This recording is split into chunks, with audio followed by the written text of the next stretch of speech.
go. I don't care if you're not with me. Meet me there, 'cause where we go from here, let's go together, 'cause it's better. Well, I've gone a long way without you. Just a few more days, living for the weekend. I'm dying to see your face, 'cause it's better. Yeah, it's better.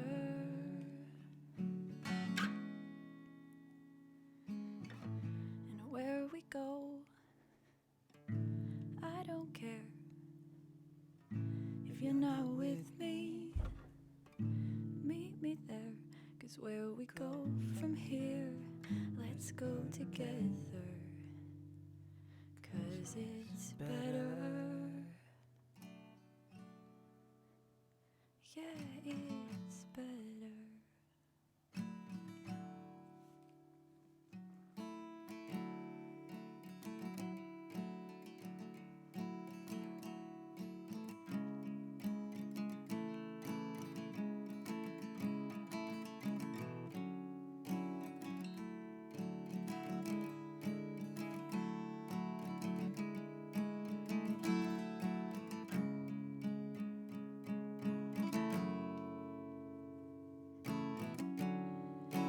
I don't ask for much, but what I ask for is a lot. And I know that where we've been is where we'll go. And I don't want your hands around my neck or my hands in your pockets. I can't be here doing this again.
I'm obese, shoot me in the belly.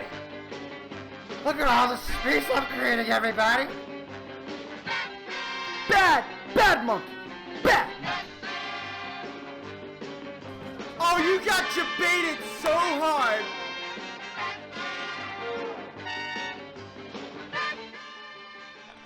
I don't think I can handle any more of this bot gameplay. Spylo. I don't know, chat. This guy's got a point here. We got a huge collaboration opportunity with Bitard Bapins. Boy, that's a real...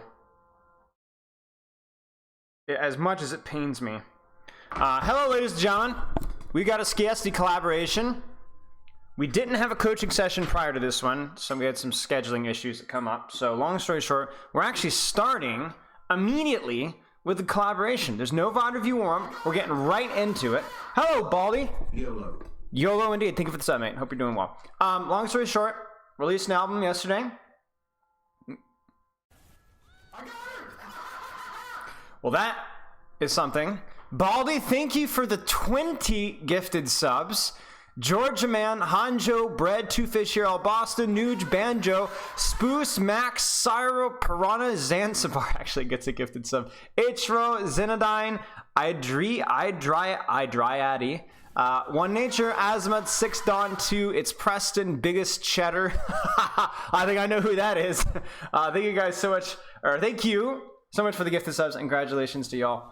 Okay, so we got a SKIESTI collaboration in a few minutes. Sadly, I have to hear myself shriek for a little bit longer. But yeah, so here's what we basically got. So SKIESTI collaboration. We had an album release yesterday. We transferred to a coaching website over the weekend, and I got absolutely roasted for how the coaching website looks. !coaching if you want to check it out. Regardless, it's better than the Google form that we had for now. We needed something that was going to take some of the automation out of my hands, because honestly, it was too much work scheduling. It was taking way too much time scheduling everything manually. So hopefully that works out correctly for me. Anyway, long story short, a lot of that stuff, some of the feedback on this, the website we're going to be implementing, but yeah, enjoy the PowerPoint presentation that we have for you. Anyway, long story short, here's what we guys got with the SKIESTI collaboration. We're hoping to do a review. We're hoping to do some discussion on mercy balance, and then we'll see where we go from there. But yeah, anyway, long story short, been a really busy week. Lots of juice, lots of fun stuff. I have a monstrous backlog of YouTube videos coming up here. So if you guys are excited for some new content stuff, some stuff that's even happening off stream, hold on to your butt cheeks, because we got some juicy stuff. I think I have like 12 videos, not even including what's happening today, and I expect at least 2 videos to come from today's stream. So it's going to be fun. So stay tuned. !album. Hopefully hearing myself shriek will stop soon. I could just disable this thing through Streamlabs. Oh, more subscriptions. Thank you, Lockie, for the subscription.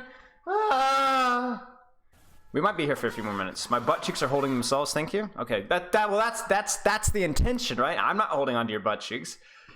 If they're not holding themselves, nobody's gonna be holding them. You know what I'm saying? That's the point. That's my whole point there. Okay, where are we at with the? I think we only have a few more, so we're just gonna sit here very quietly with our hands clasps. I say, wait patiently for the shrieking to end. You would think that a more intelligent streamer would have a different subscriber notification, but you would be wrong. I am incompetent of doing multiple things at the same time. I'm pretty sure half the channel point things are still outdated. We don't do things around here. I think that's we spend hours upon hours coaching and editing, and then let everything else go. Hold them or fold them. I don't even want to know how that would work, but that sounds fascinating. Just a few more minutes, ladies and gentlemen. We're almost there. If you guys want to know where you guys know what the subscription noise is from, right? It's from me in OD like 4 years ago. And Torb Hammer killing a Tracer. Posture check, thank you. You could hear the Tracer scream right before my maniacal shriek. I didn't realize how Open Division was like a big tournament thing, so I thought we were smurfing because we were playing like this gold team, and so I was like, I don't want to go full out. I feel it's like cheating. Turns out it was Open Division, and so I hammer killed a Tracer. It's a long story. It was even on Volskaya. Oh, wait. We're almost there, chat. We're almost there. Holding on the butt cheeks. Ah, there's a subscription. We're ready to go. Okay, into SKIESTI's voice call we go.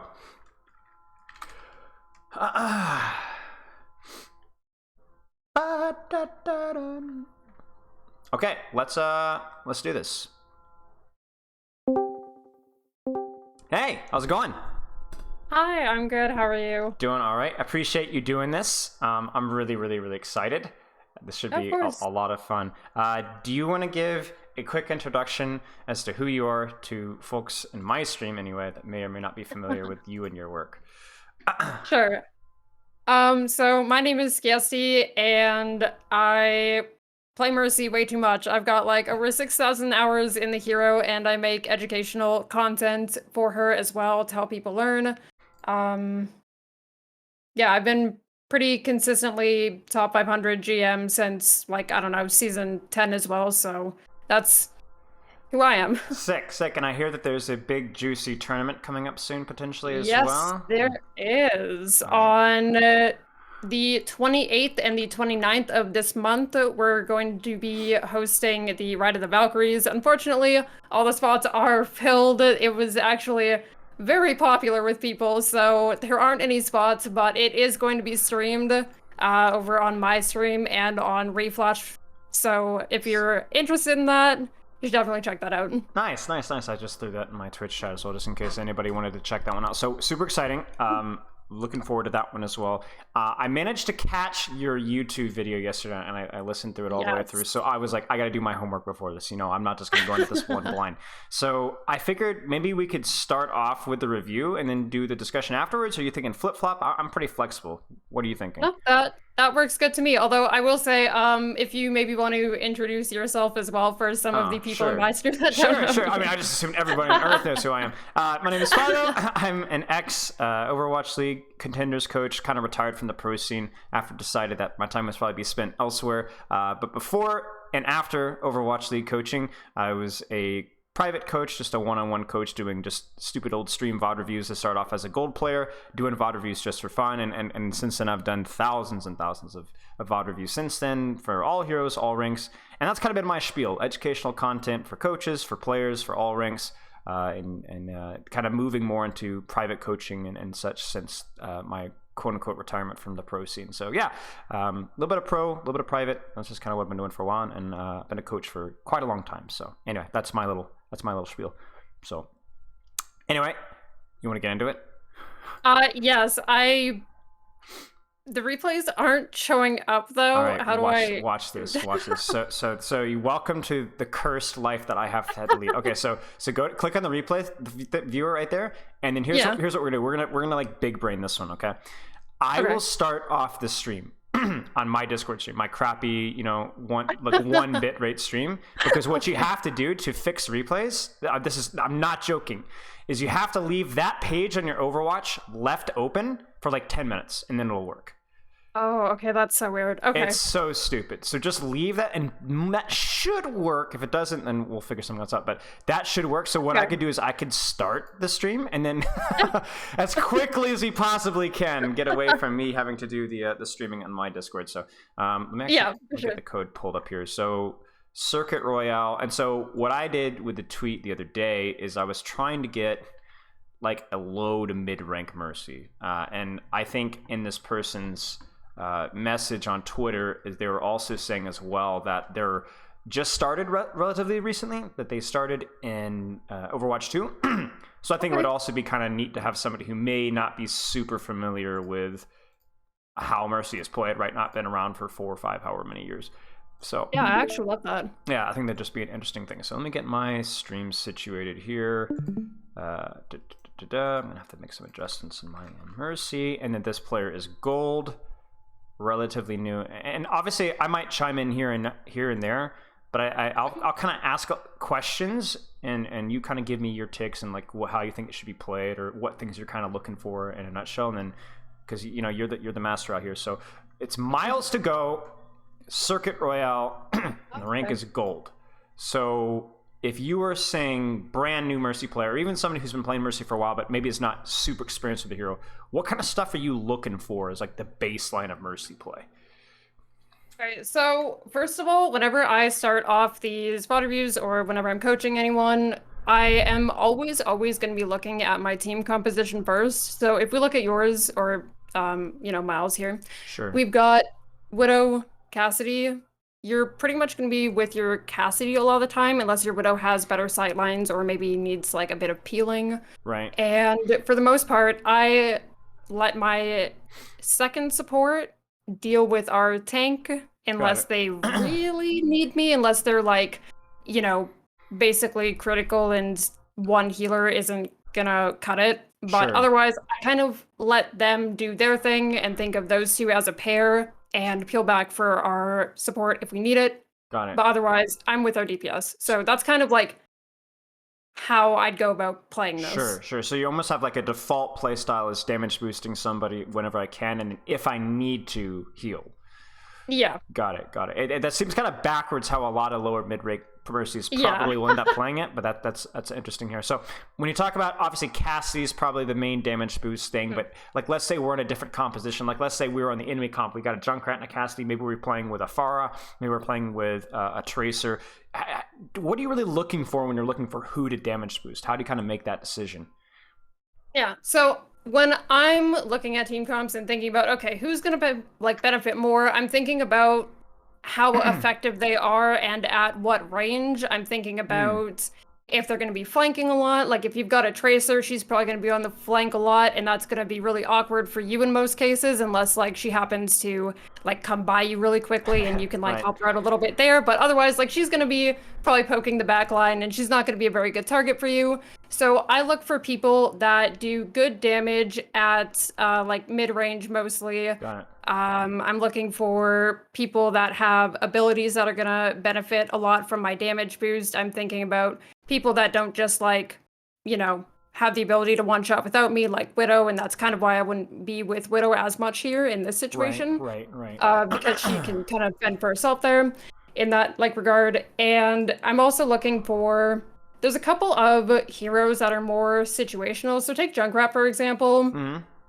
A lot of the times you're, like if I was on the enemy team, if I was the enemy team's Mercy, and we've got Cassidy, Junkrat, I'm going to be with our Cassidy mainly, but then Junkrat, if he's spamming into like tighter choke areas where his spam is really going to like get more value. Okay. So you're like, I have people that I look for in the spawn room who I think I'm going to be damage boosting more often based off the range or the kind of position. But then you're also saying with the Junkrat, there is definitely situational damage boost as well. So like a Junkrat, I would generally prioritize Cassie depending on the situation. But if I see an opportunity where I think my Junkrat's going to be doing a lot of damage, I'll damage boost him. So it's equal part preparation, but also reacting to the situation at the same time. Yeah. Okay, makes sense. Okay, and then I guess when it comes to like the other couple abilities here, like we got Resurrect, we've got Guardian Angel, obviously. How do you kind of generally approach those abilities from like a beginner standpoint? So from a beginner standpoint, I think that's a big mistake that a lot of Mercies make is going for these resurrections that you're not sure that you're going to be able to get off because it might be more dangerous. So when I'm deciding if I'm going to go for a res or not, I'm looking at, okay, who just killed this person? Where did they die? Where did the killing blow come from? Where is that enemy position? Do they have a sightline onto me? Or if they backed up, are they likely to come forward again? Is there a bunch of enemies around this res? Is somebody watching it? So a lot of the times, I have more of a playstyle where I'm much more passive about my resurrections. So I normally only go for reses that I kind of know that I can get or I feel are decently safe rather than putting my life in danger. And I think the biggest thing they have to remember when coming into like a resurrection is it's not worth it to trade your life for someone else's. Right. Pretty much in any situation, unless they have like an ultimate and that's gonna win you the fight and you like maybe don't need to be there. But pretty much in every situation, it's more of a you should value your life over rezzing someone else. Right. Okay, so obviously very situational, depends on the position, and try and pay attention to where that res safe. Obviously that's a skill set that comes with time as well. So Guardian Angel, the bread and butter, right? Like as bread and butter, as the heal and damage boost. How do you use this ability? Like what's the purpose of Guardian Angel fundamentally? So fundamentally, like really just thinking basics is I'm using it to either follow my pocket or get into like positions that I might how do I explain it? Sorry. Yeah, no, it's fine. I was just thinking this myself, and I'm like, I don't know how to explain it myself, honestly. Yeah, like it's a little bit hard to explain because a lot of the time you use it like to stay in cover, Right. while you're helping someone, but also like maintaining that beam range, and that's why I like they introduced backward GA more consistently Right. into Overwatch 2, which is amazing because now you have the opportunity to do these like backwards hops where you can keep beam range, Right. but without having to commit too far, and you can really easily say like, that's too much for me, I'm gonna like back out, I think that's too much. Right. But you can still stay in range, which is, I think, something that fundamentally Mercy players should know how to do, and something that's good to understand. But otherwise, like, Guardian Angel is used to be able to like follow your teammates, but you want to stay a safe range away, so Sure. you know, prioritizing that max beam range kind of space.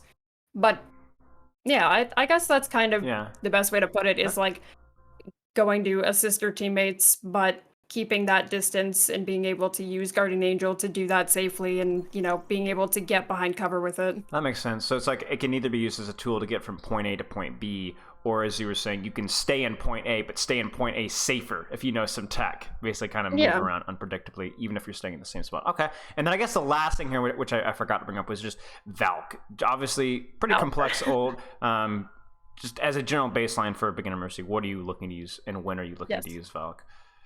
So this is actually a conversation that comes up a lot. Like, I get this question a lot, like, hey, Ski, how do I use Valk? And most of the times I use Valk for a few very specific things. So I use it to get a res that I wouldn't be able to get otherwise, just because the self-regeneration and the slightly increased like movement speed is good for that, and it'll help you a lot. Or you're going to be looking to use it to, I'll say survive, but you have to be contributing something. Like if your team dies and you're like, oh, I can use Valk to survive, so I'll just like pop it and get out. Like, don't do that. Please never do that. If your team's dead, then just die with them. It's not like that. It's more like, if I can continue to contribute to this fight and it's still winnable, then like by me surviving and I can contribute with the, you know, mass damage boost, mass heals, then that's what I mean by that. Okay, yeah. And then using it to potentially turn around fights that could still be winnable. Sure, makes sense. Okay, so I guess we kind of established the baseline of what we hope to expect, and before we get into the review, check your replay. Yes. Does it work? Yes, it does. Yes. Okay, so thank goodness. So I think I sent you the code in the DMs. So yes, I've got it. See if it works. See, what kills me is I'll get it to work and I'll do the code and it gets the applying update bug and I have to start all over again. So hopefully that doesn't happen. But let me know what you got. Yeah, we've got it. Okay, we're good. All right, 6. So now I can turn off my crappy old stream and watch your... All right. Excellent. Do you want me to stream in Discord then? If you don't mind, yeah. Let me just get this up here. Your screen.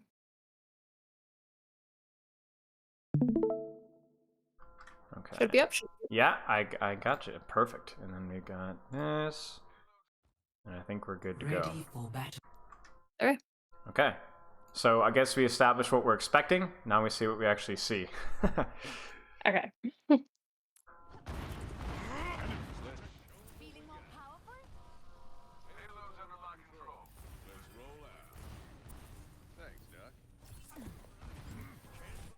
So like this kind of thing, I like Okay, I don't know how you normally do VOD reviews, but I normally look however for you like. little things as Yeah. well as like concepts. So I kind Sure. of really like go into as much as I can. Sure. So even something like this is pretty unnecessary. Like it's just a small bit of healing that our Winston needs, and it's something that you can really easily let your Kiriko do.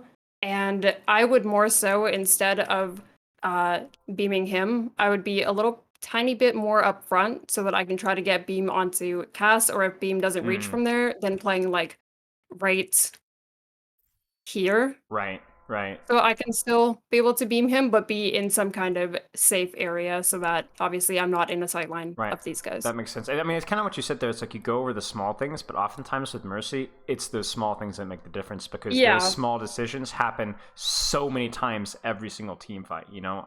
Outside of like Reses and Valks, there's not any like big instances of decisions. It's like a lot of little decisions that kind of make it good Mercy play. So, yeah, okay. Yeah, exactly.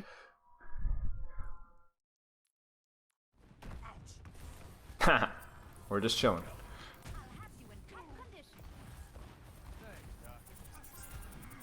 And again, like something like this, I would be damage boosting here instead. Either that, or I'd be helping our Cass and leaving the heals on Monkey to Kiriko. Because you could either damage boost him while Kiriko heals here so that he can get damage in on the Sigma and start to pressure him. Right. Or you can be helping Cassidy so that he can start peeking this sooner. Right, that makes sense. I mean, it's just like, who's better at healing a tank, you or Kiriko? Who's better at enabling your DPS, you or Kiriko? I think the role swap here is kind of goofed up.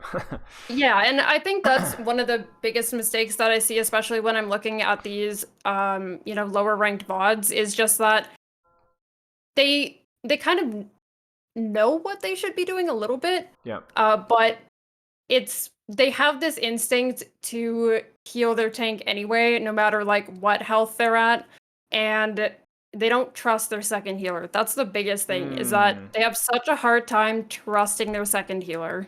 Yeah, see, I didn't even think about that. It's like, oh, if I don't do it, I know my tank's going to die. But it's like an opportunity cost. Like, oh, I have to heal my tank, but they miss what they could have been doing otherwise. Do you know what I'm saying? Exactly. It's like, oh, well, my DPS don't hit their shots. Well, but they still hit their shots proportionately well enough to contribute something, right? Exactly. Yeah, that makes sense. Okay, cool. Okay, so going. There you go.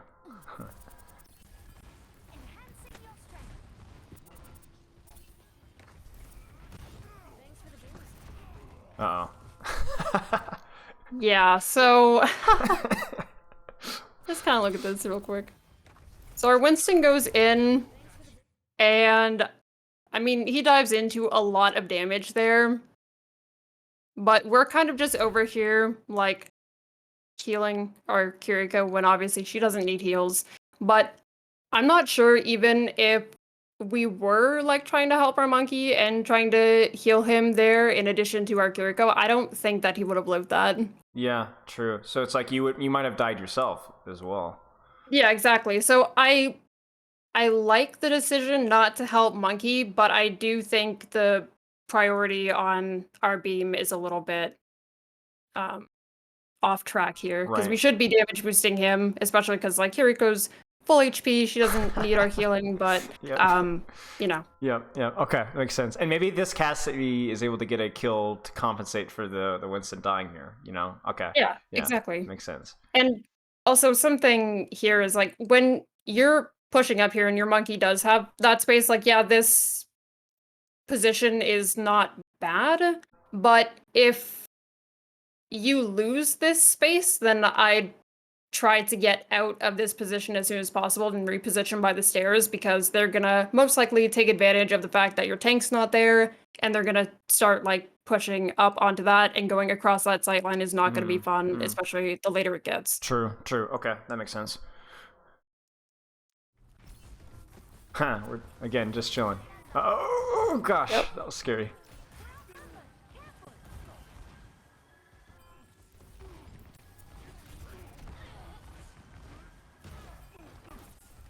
Oh, that was kind of cool right there. We almost got Yeah, that. no, see, That was good. that's the kind of thing that I personally really enjoy doing with Mercy's backwards Guardian Angel, is you can do stuff like that where you can go up to them enough to be in range to heal them, and then quickly jump back so that you're still in line of sight and you can just get your beam on them even for a little bit.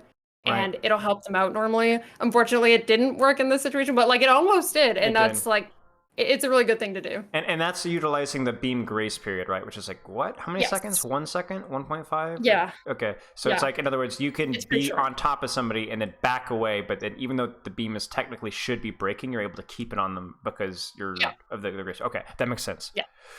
Yeah. It's I believe it's 1.3 seconds exactly. Okay, makes sense. Yeah.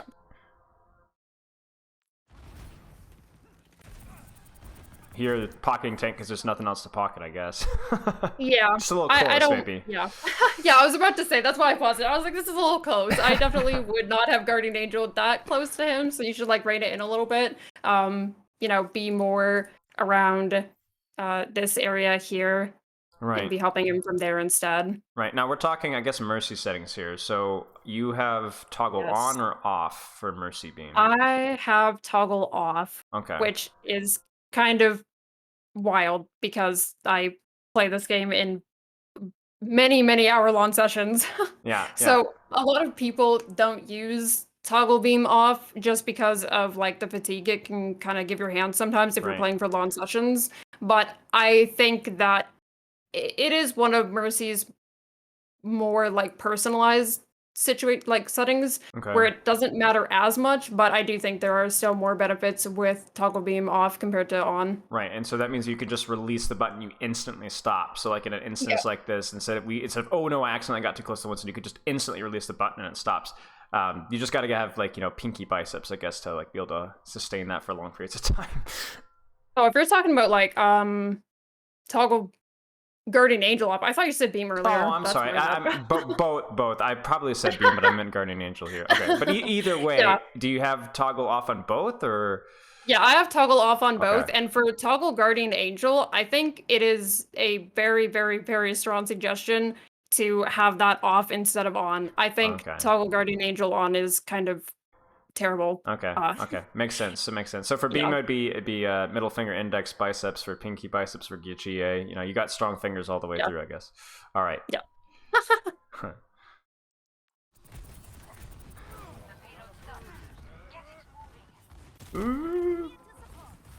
We don't want to be peeking that silence. Yeah. See, like once they go in here, it's gonna be kind of difficult for you to also go in there unless you do like a really quick Guardian Angel to follow them there. Right. But if they're pushing in from main, then it might just be a situation where you have to stay at this corner and just like wait for one of your DPS to come, and so that you can start actually taking space from there. Sure. So here's a question for you. At this point in time, is Kiriko damage boost better than just, I guess, doing nothing, right? But is Widow damage boost better here, or is this just a situation where like Widow is still not worth damage boosting because he's just a one-shot hero? Like, I guess it's like right now, it's just like, what is this Mercy supposed to do? Is it just not much to do, so just do what you can, or?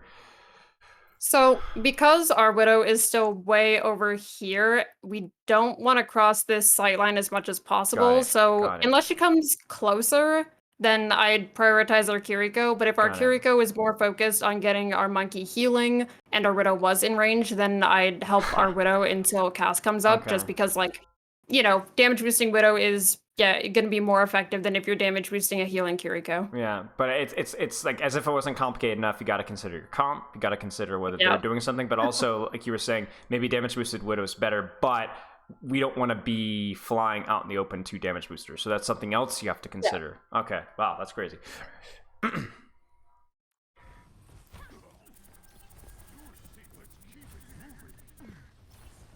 little bit of damage boost, all right. Even like, so this is another super small thing, but when you're choosing like how you follow people, I'd watch how wide you're swinging, because if we sit a little bit tighter here, then we don't peek this sight line. But I do notice like we have the shield, so it's not as much of a problem for us.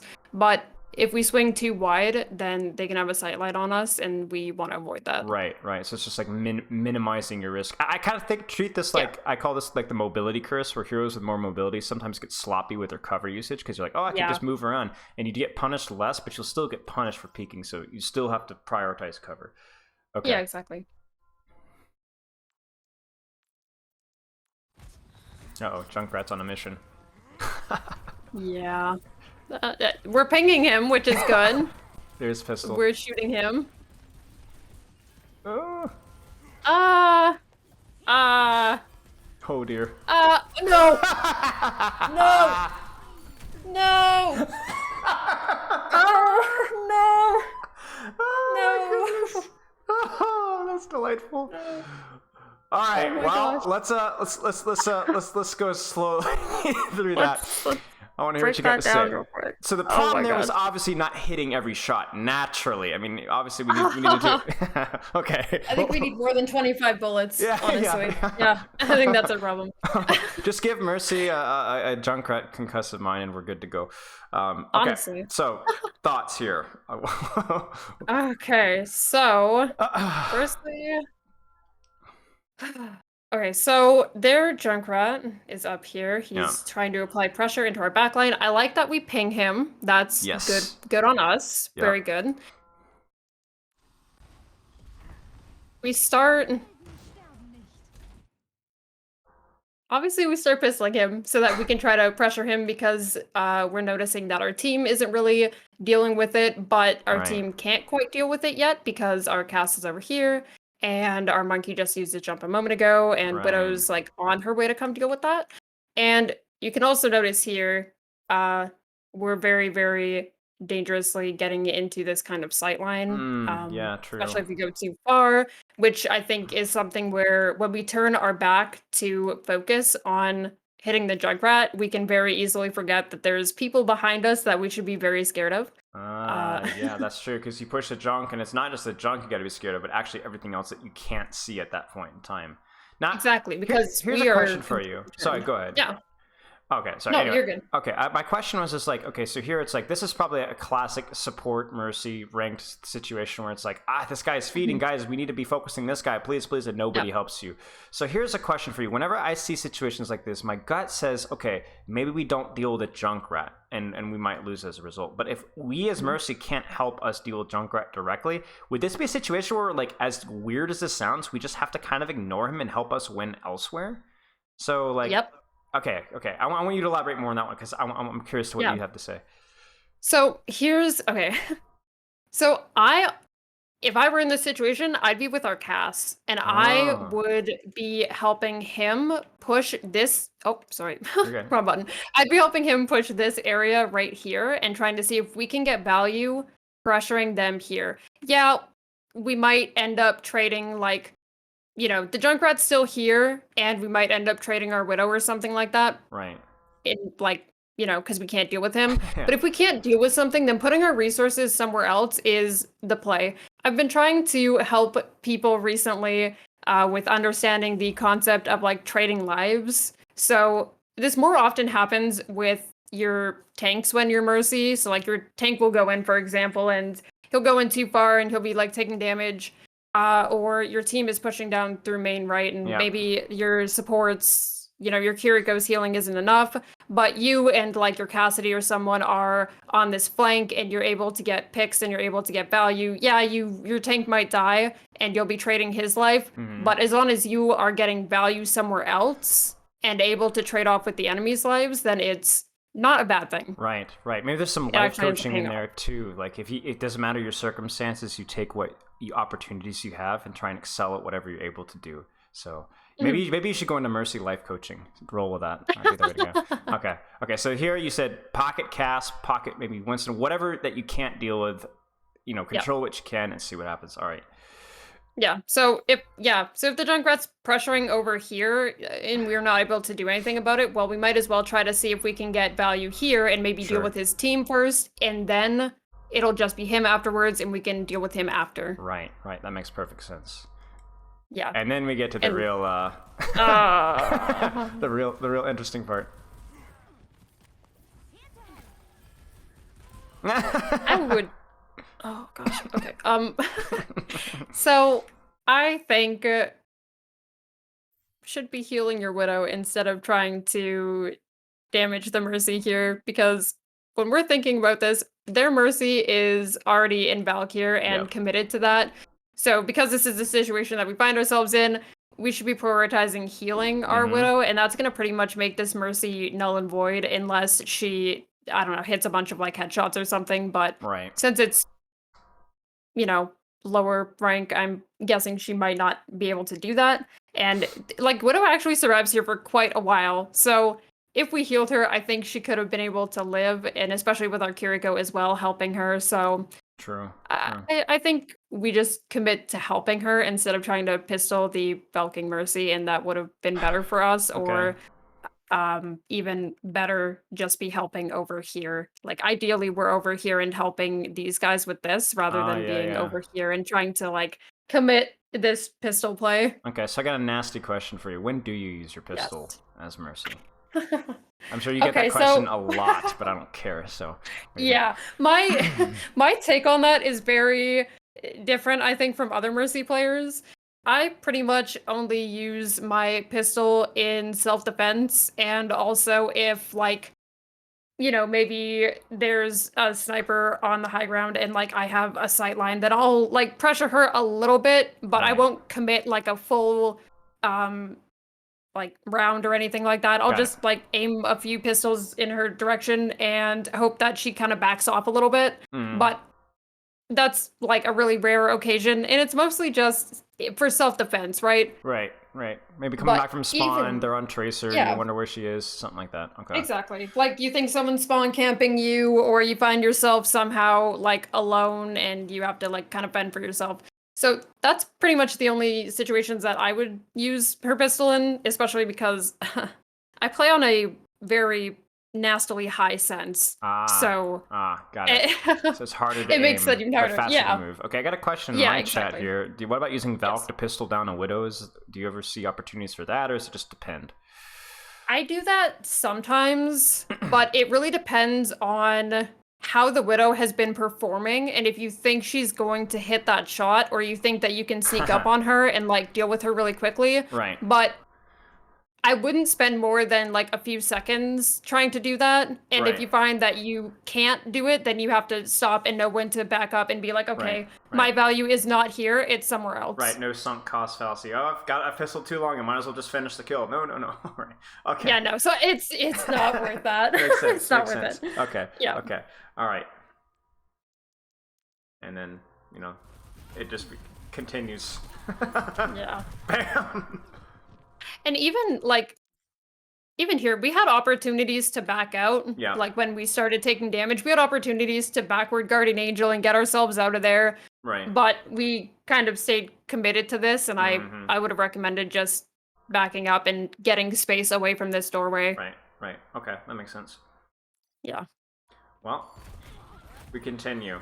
I love how detailed Mercy VOD reviews are. It feels like there's just a million little details that you can accumulate over.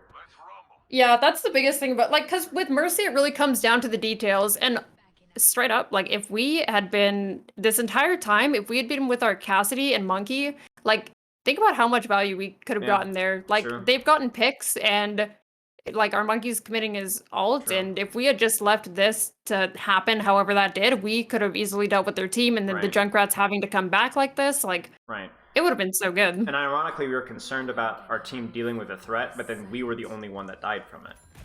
Exactly. This is something else. Yeah, I wouldn't do that. Yeah.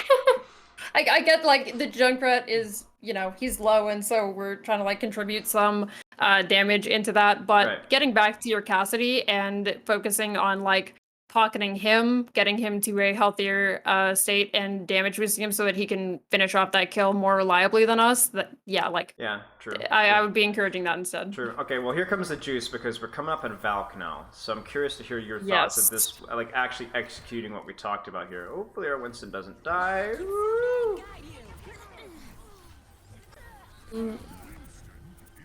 And well, they don't have any sports. Ooh. Oh, okay. I was so worried they weren't going to drop down in time. Yeah. Scary res. Yeah, I don't think. Okay, so it's gonna be maybe a weird explanation, but Okay, so our monkey goes up here and he unfortunately dies, but we aren't really able to help that. Right. I think that if you are damage boosting your Cassidy here when he's on the left side of the payload, you can finish off this Sigma quicker because you're reducing the time to kill, and then you can res the Widow afterwards. True. But going into the face of the Sigma, who could very easily chunk you down, is not the play we want to do. It's a little bit too dangerous for us. Right, that makes sense. I mean, I see that all the time with Mercies where a fight feels won and they rush the res instead of just like stabilizing and then resing a few seconds later. And then what ends up happening is they go for the res. Somebody either dies because they didn't get healing, or she dies going for the res, and then what was felt like a one fight is actually lost. It's like a high risk play that just wasn't needed because we basically already won the fight. Exactly. And if we finish the kill first, then we can res later with much less danger involved as well. Right. So that makes sense. Okay. Well, no real opportunity for Valk yet. Are you seeing, or we? No, I wouldn't have Valked at all in this area. So Makes no, sense. we're good to keep holding Valk for a while. Okay. Uh-oh. Oh dear. That poor Widow. Poor Widow. Ooh. Still, we're Now, beaming we're there. yeah. We're on this Kiriko, but we should be on our cast. Yeah, this is just kind of a big habit that I've noticed with this Mercy is that they really like beaming their Kiriko, and a lot of the times when she's full health, we'll also be healing her, which ends up reducing your effectiveness and your uptime of your beam because you're not actually really doing anything. Whereas, like, think of the value that we could be getting from helping our cast here. True. Like, we could be pressuring this, like, he could have more pressure into here with that damage boost and make it so that they're even less likely to be able to touch. Let me pick your brain about pressure, because you brought up pressure here. So we talked about support is not just heal botting. That's been like that big thing for like recently, but anybody who's played support for years has known that. And then you're saying Mercy's pressuring via damage boost. So what do you mean by that exactly? So when I talk about pressure like that, it's basically, so if we look at this situation here, like Cassidy is damaging into here, right? But he's only doing his regular damage. Right. And that does create a certain amount of like danger for the enemy team to try to touch. But if we are damage boosting him, we make him much more of a threat, and we are able to reduce the time to kill onto the enemy as they're coming down and trying to touch points. Which is like creating this pressure where it's going to be much harder for them to come touch and to try to take a fight with us than it would be without you helping him. Right. So it's like you give one target a super powerful Discord orb, basically. Like that Cassidy gets a free Discord orb and whatever he's shooting, kind of a way. Okay, yeah, that makes sense. And then obviously, if you're already on that target, if you need to heal them, you're like, immediately. Exactly. You can very, very quickly swap between the two, so you can keep him alive and also enhance his damage. And it's just very powerful to be able to do that and help our DPS in that way. Okay. Do you Valk here? I mean, maybe if this Cassidy lives or dies, but what do you think? I'm honestly not sure. I mean, okay, like, where does this Junkrat die? I wouldn't Valk, just because Junkrat's already dead. Maybe if the Mercy is able to res and like they get something done here, but like they're already down one and their tank is delayed in coming back. So even then, it's just going to be their Mercy and maybe their Kiriko in a moment and their Cass. So it's like either they're going to recontest and you're going to lose and your Valk won't change it, or you're going to get it easily and the Valk won't change that necessarily either. Yeah. Okay, fair enough. Well, let's see which one of those options happens. I'm a little nervous with this damage boost. Uh-oh. They both stuck each other.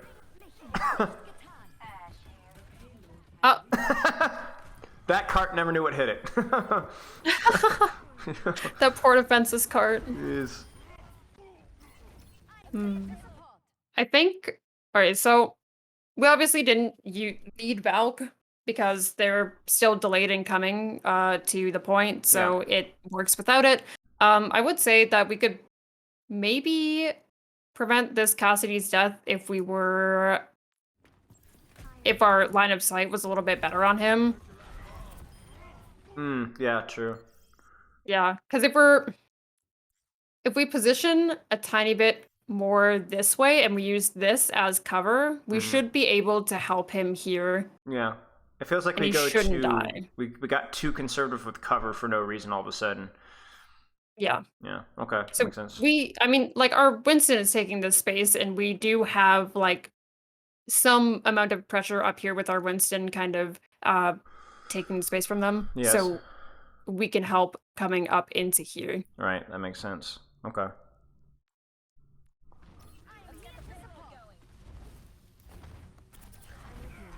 They could have rezzed if they wanted to, I think. Yeah, that's true. Yeah. That spot was pretty open. Uh-oh. Ooh. Ooh. Feels like a pretty good decision Okay. there to like let your Winston go. Ooh, maybe Yeah. it's safe now. Oh, Nice little use of GA there. I noticed a lot of like beam disconnects, but also like not looking around a lot, or when you do look around, like the beam ends up disconnecting, like even like in this small area.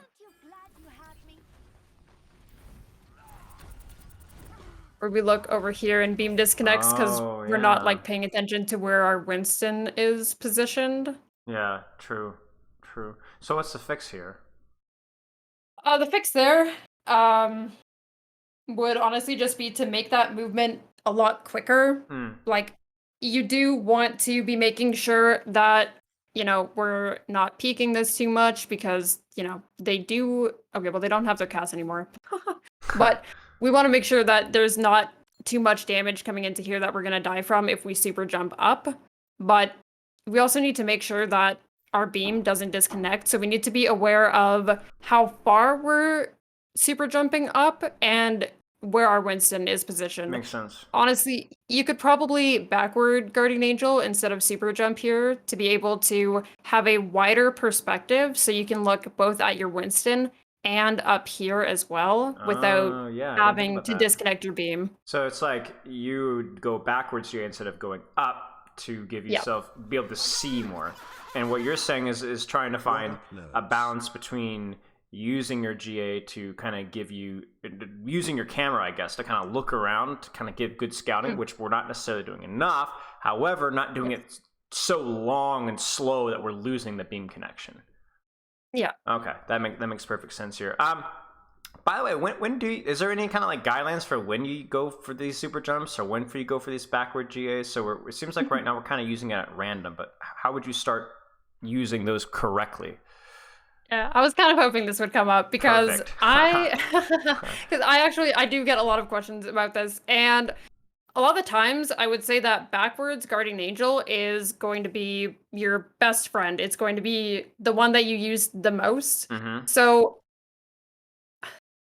when I am helping people, I normally always backwards J. So in this situation, like I would be, rather than the super jumps that we see Miles do, I would have been going backward instead because one, that makes it so that we stay in beam range, whereas if our meter is too full, we could accidentally go outside of beam range, and that does kind of like contribute here a little bit. Right. And even then, when you're going straight up, a lot of the times I actually prefer to do the like angled super jump where you are looking in a direction and then like launching yourself, but you're looking like slightly upwards. So you're like not you're not looking up. completely upwards. No. Got it. Okay. Yeah. Okay. So you don't look completely up or completely down. You just look, you know, at like a higher angle and then move directionally in that direction.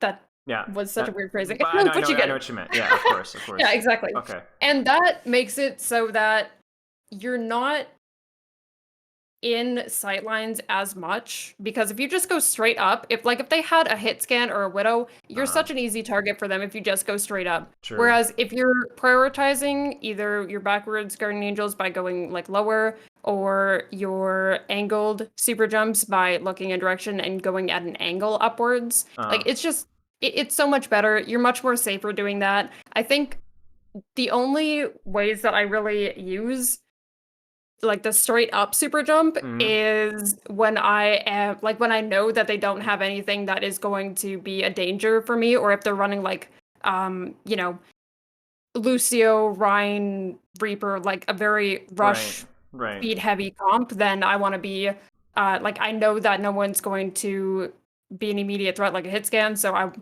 going to be Right. in the air and trying to stay away from that rushed area. Right. So anything without a gun that's gonna blow your head off, that super jump sometimes is okay. It doesn't mean that it's always better, but there's less of a chance of you getting shot down. Okay, that makes sense. All right, let's see. No sleep till Valkyrie. I guess we'll see when we use it. We're up 2 here, so probably don't need it. Oh. But let's see.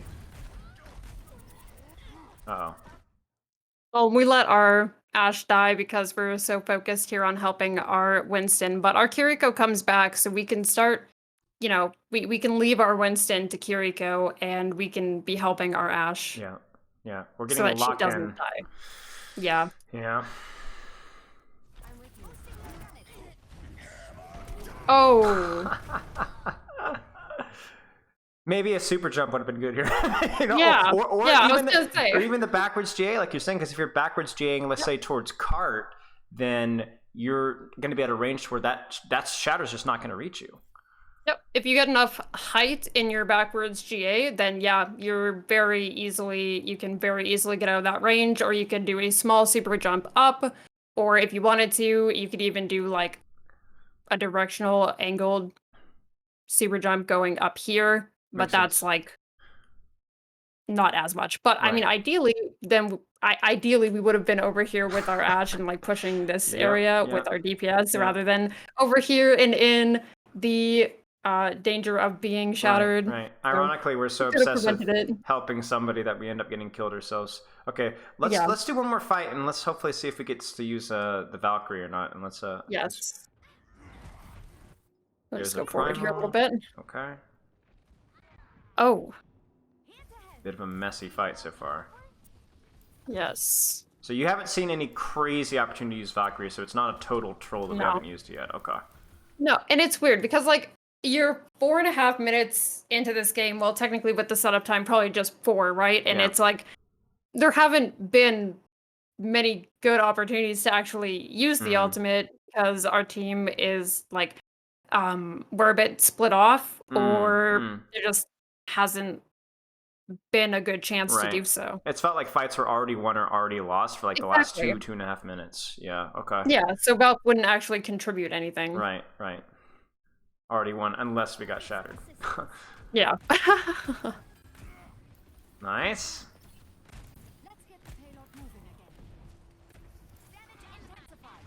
Nice. We got the damage boost on dynamite. Oh, beam.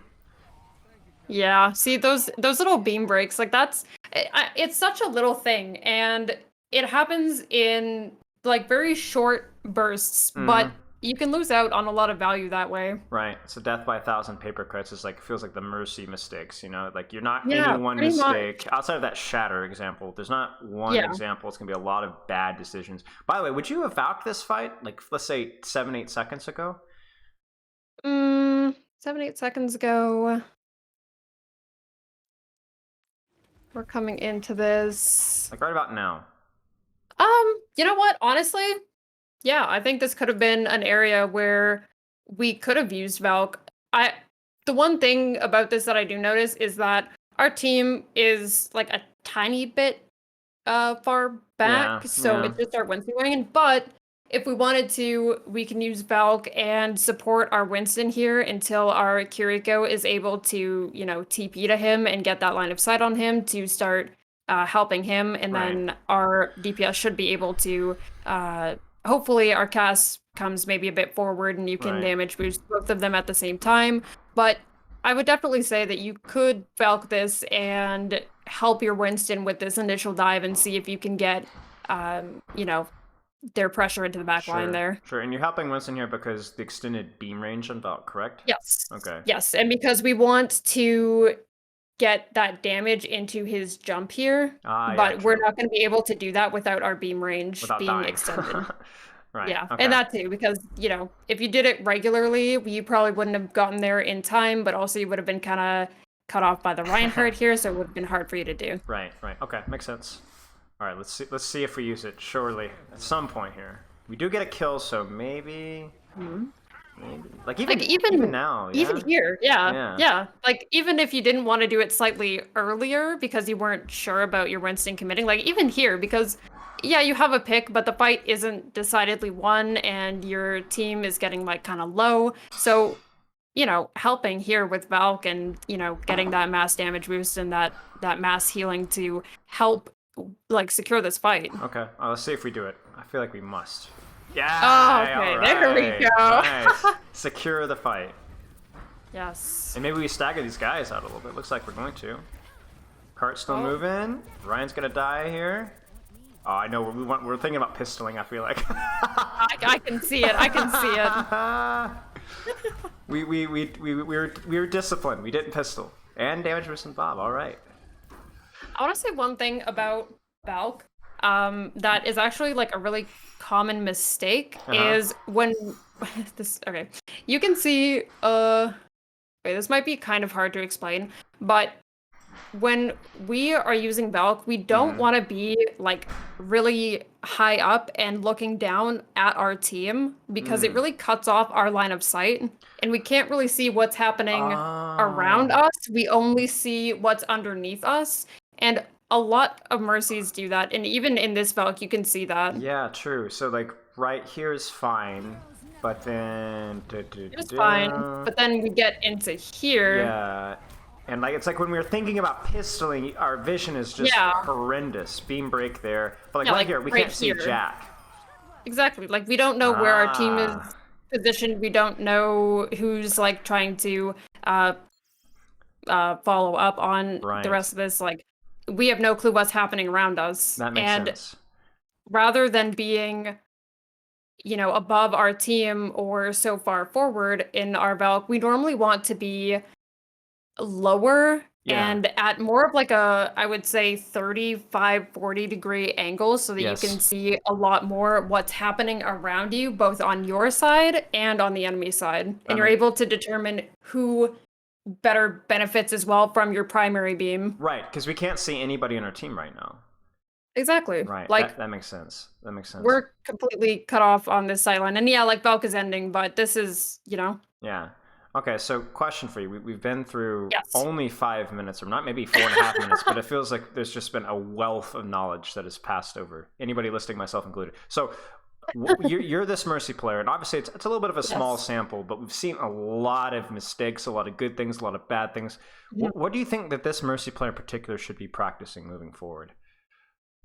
I think the biggest thing is, and this is, I think, probably the biggest piece of advice that I give to lower ranked Mercies is trust your second support, help your DPS more. It, like, even with the Reinhardt, the Shatter example with our Winston, like, we're helping our Winston, we're so worried and we're tunnel visioning on our Winston and trying to make sure that he gets, either value or like healing, or he's able to like finish off kills maybe, but like we're so focused on that we end up getting shattered and we're not in a great position. Whereas if we're further back with our DPS and we let our Kiriko handle the Winston, which she's more than capable of doing, we're gonna get value with our DPS and they're gonna feel more supported and that Ashe wouldn't die, right? Like it's not just about damage boost, which a lot of people make that mistake because they're like, oh, my teammates in lower elos, they don't do any damage. But surprisingly enough, they actually can do a good bit of damage. And it's more so about learning that it's not just about damage boost, but it's also about keeping them alive and being able to enable them to go on flanks and stay alive and create pressure and, like things like that, right? Right. What I find interesting is the way that you approach it or the way you just coach it is it's not even like you're talking about damage boost or position purse, but you're literally like, it's like the whole mindset kind of shift here. It's like shifting your mindset away from just pocketing tank, but like trying to assist your DPS, assisting people like that, your squishies. And so then you will make better decisions with your damage boost, with your positioning, with your pocket priority, just based off of that right mindset. You know, it's not just a micro thing; it's like the whole big picture approach. Okay. Anything else that you saw with this Mercy that you think might need to be practicing? Because obviously we talked about a lot of things, but like I guess a hierarchy of needs. If you were to throw in like one more thing, or maybe even two more things, what would you say? One more thing I would probably say is watching your perspective and making sure that you're able to reduce beam breaks, so you're able to keep in range of your beam. Because I noticed that a lot of times we are either looking around, but we're doing it very slowly, so we end up being very delayed in looking back at our team and noticing where they're positioned, so our beam breaks, and then we have to like fix it, or we just end up, like I've noticed a couple of points where we're damage boosting someone or we're helping someone, and then our beam disconnects and we're just like kind of there for a second before we're looking around to try to find out like where someone else is. So being able to have a wider perspective helps you with reducing beam breaks and also with knowing where your team is actually positioned. Right. That makes sense. So like just have a general better awareness of what's going on and reacting quickly based it off that information, keeping your head in a swivel kind of thing. It feels like Mercy is like such a APM based hero, for a hero that doesn't demand a lot of direct mechanics, the indirect mechanics of camera movement and this and that and doing that. It's underestimated for sure. Okay, well, that was incredibly informative. Thank you very much. I'm sure the Mercy player reviewed, and also I'm sure lots of other folks watching will find that one very helpful. So we're going to get to the juice of it because I have to pick your brain about a lot of things. So here's the thing. I have been on both sides of the fence. I've been a hater of Mercy and yet a supporter of Mercy's design at the same point in time. I think one of the things I think is inarguable, as I said a few minutes ago, is that she is an underrated hero when it comes to the mechanical difficulty and the APM and how, it's impossible to carry with Mercy is just a load of horse manure. I think it's all about doing all the right things over and over and over and over again, building like an overwhelming wave of micro decisions that kind of you carry through that. But I guess the question, and I want this to be, you know what I'm going to do is I'm going to stream through Paint. That's what I'm going to do. Okay. And we're going to get like a little checklist here of like what you think. Because my thing is that I think it goes beyond just what does Mercy need is damage boost balance, is resurrect balance, right? But to me, it's more like what is Mercy's design and where do we find increased difficulty with Mercy? Because my take on Mercy is that there's a lot of nuance to Mercy, but I don't think there's enough dynamic with Mercy. I think that like you're more limited in what you can do, and I think you've made. I was watching your video yesterday, and I think one of your points that was like so resonated with me was like all these ideas with damage boost and resurrect and things like that. And it's like, well, if we change this with damage boost, you know, if we were to, what am I going to be doing when I'm not damage boosting? Right? Yeah, exactly. Like this, it's the downtime, right? And then going even further than that with resurrect. Okay, is res balanced or not? Yeah, but screw you because I'm doing this thing 3 or 4 times per 10 minutes. Like it's horrible, right? Right? Like, and it feels bad. So it's I guess the idea is that like whether damage boost or resurrect is broken, the idea has to be we need to find some sort of direction to go with Mercy that for all the APM that goes into damage boost right now. If you take that away, what's left, right? You have your GA movement, which is great, but it's just a heal beam hero, and with a pistol that really is such a niche use, and I think that's a real big problem. And even Valk is not something where you feel like super dynamically involved. It feels a lot like a Rissa Bongo back in season 1. So pretty much. I guess my questions for you, and we'll get to those, is like, what are some ideas that have come up that you think suck, and what are some ideas that you think are relatively decent? And then we could maybe talk about whether res balance, damage boost is balance, and things like that, because I think there's a lot of nuance here. So where do you want to start? Is there ability you want to start with? Is there like an overall approach you want to start with? I'm down for whatever. This is I enjoy this stuff so much. I love this stuff too, and I'm excited to like actually have a conversation based on like her design because oh my gosh, the Yeah. stuff that I've been talking about recently. Oh, Hey, damage boost, But- herder. Like, okay, again. Yeah. You know? well, with that, we might as well start with damage boost. Might as Sure. well. So I'll use blue text just for fun here. Okay, go ahead. perfect.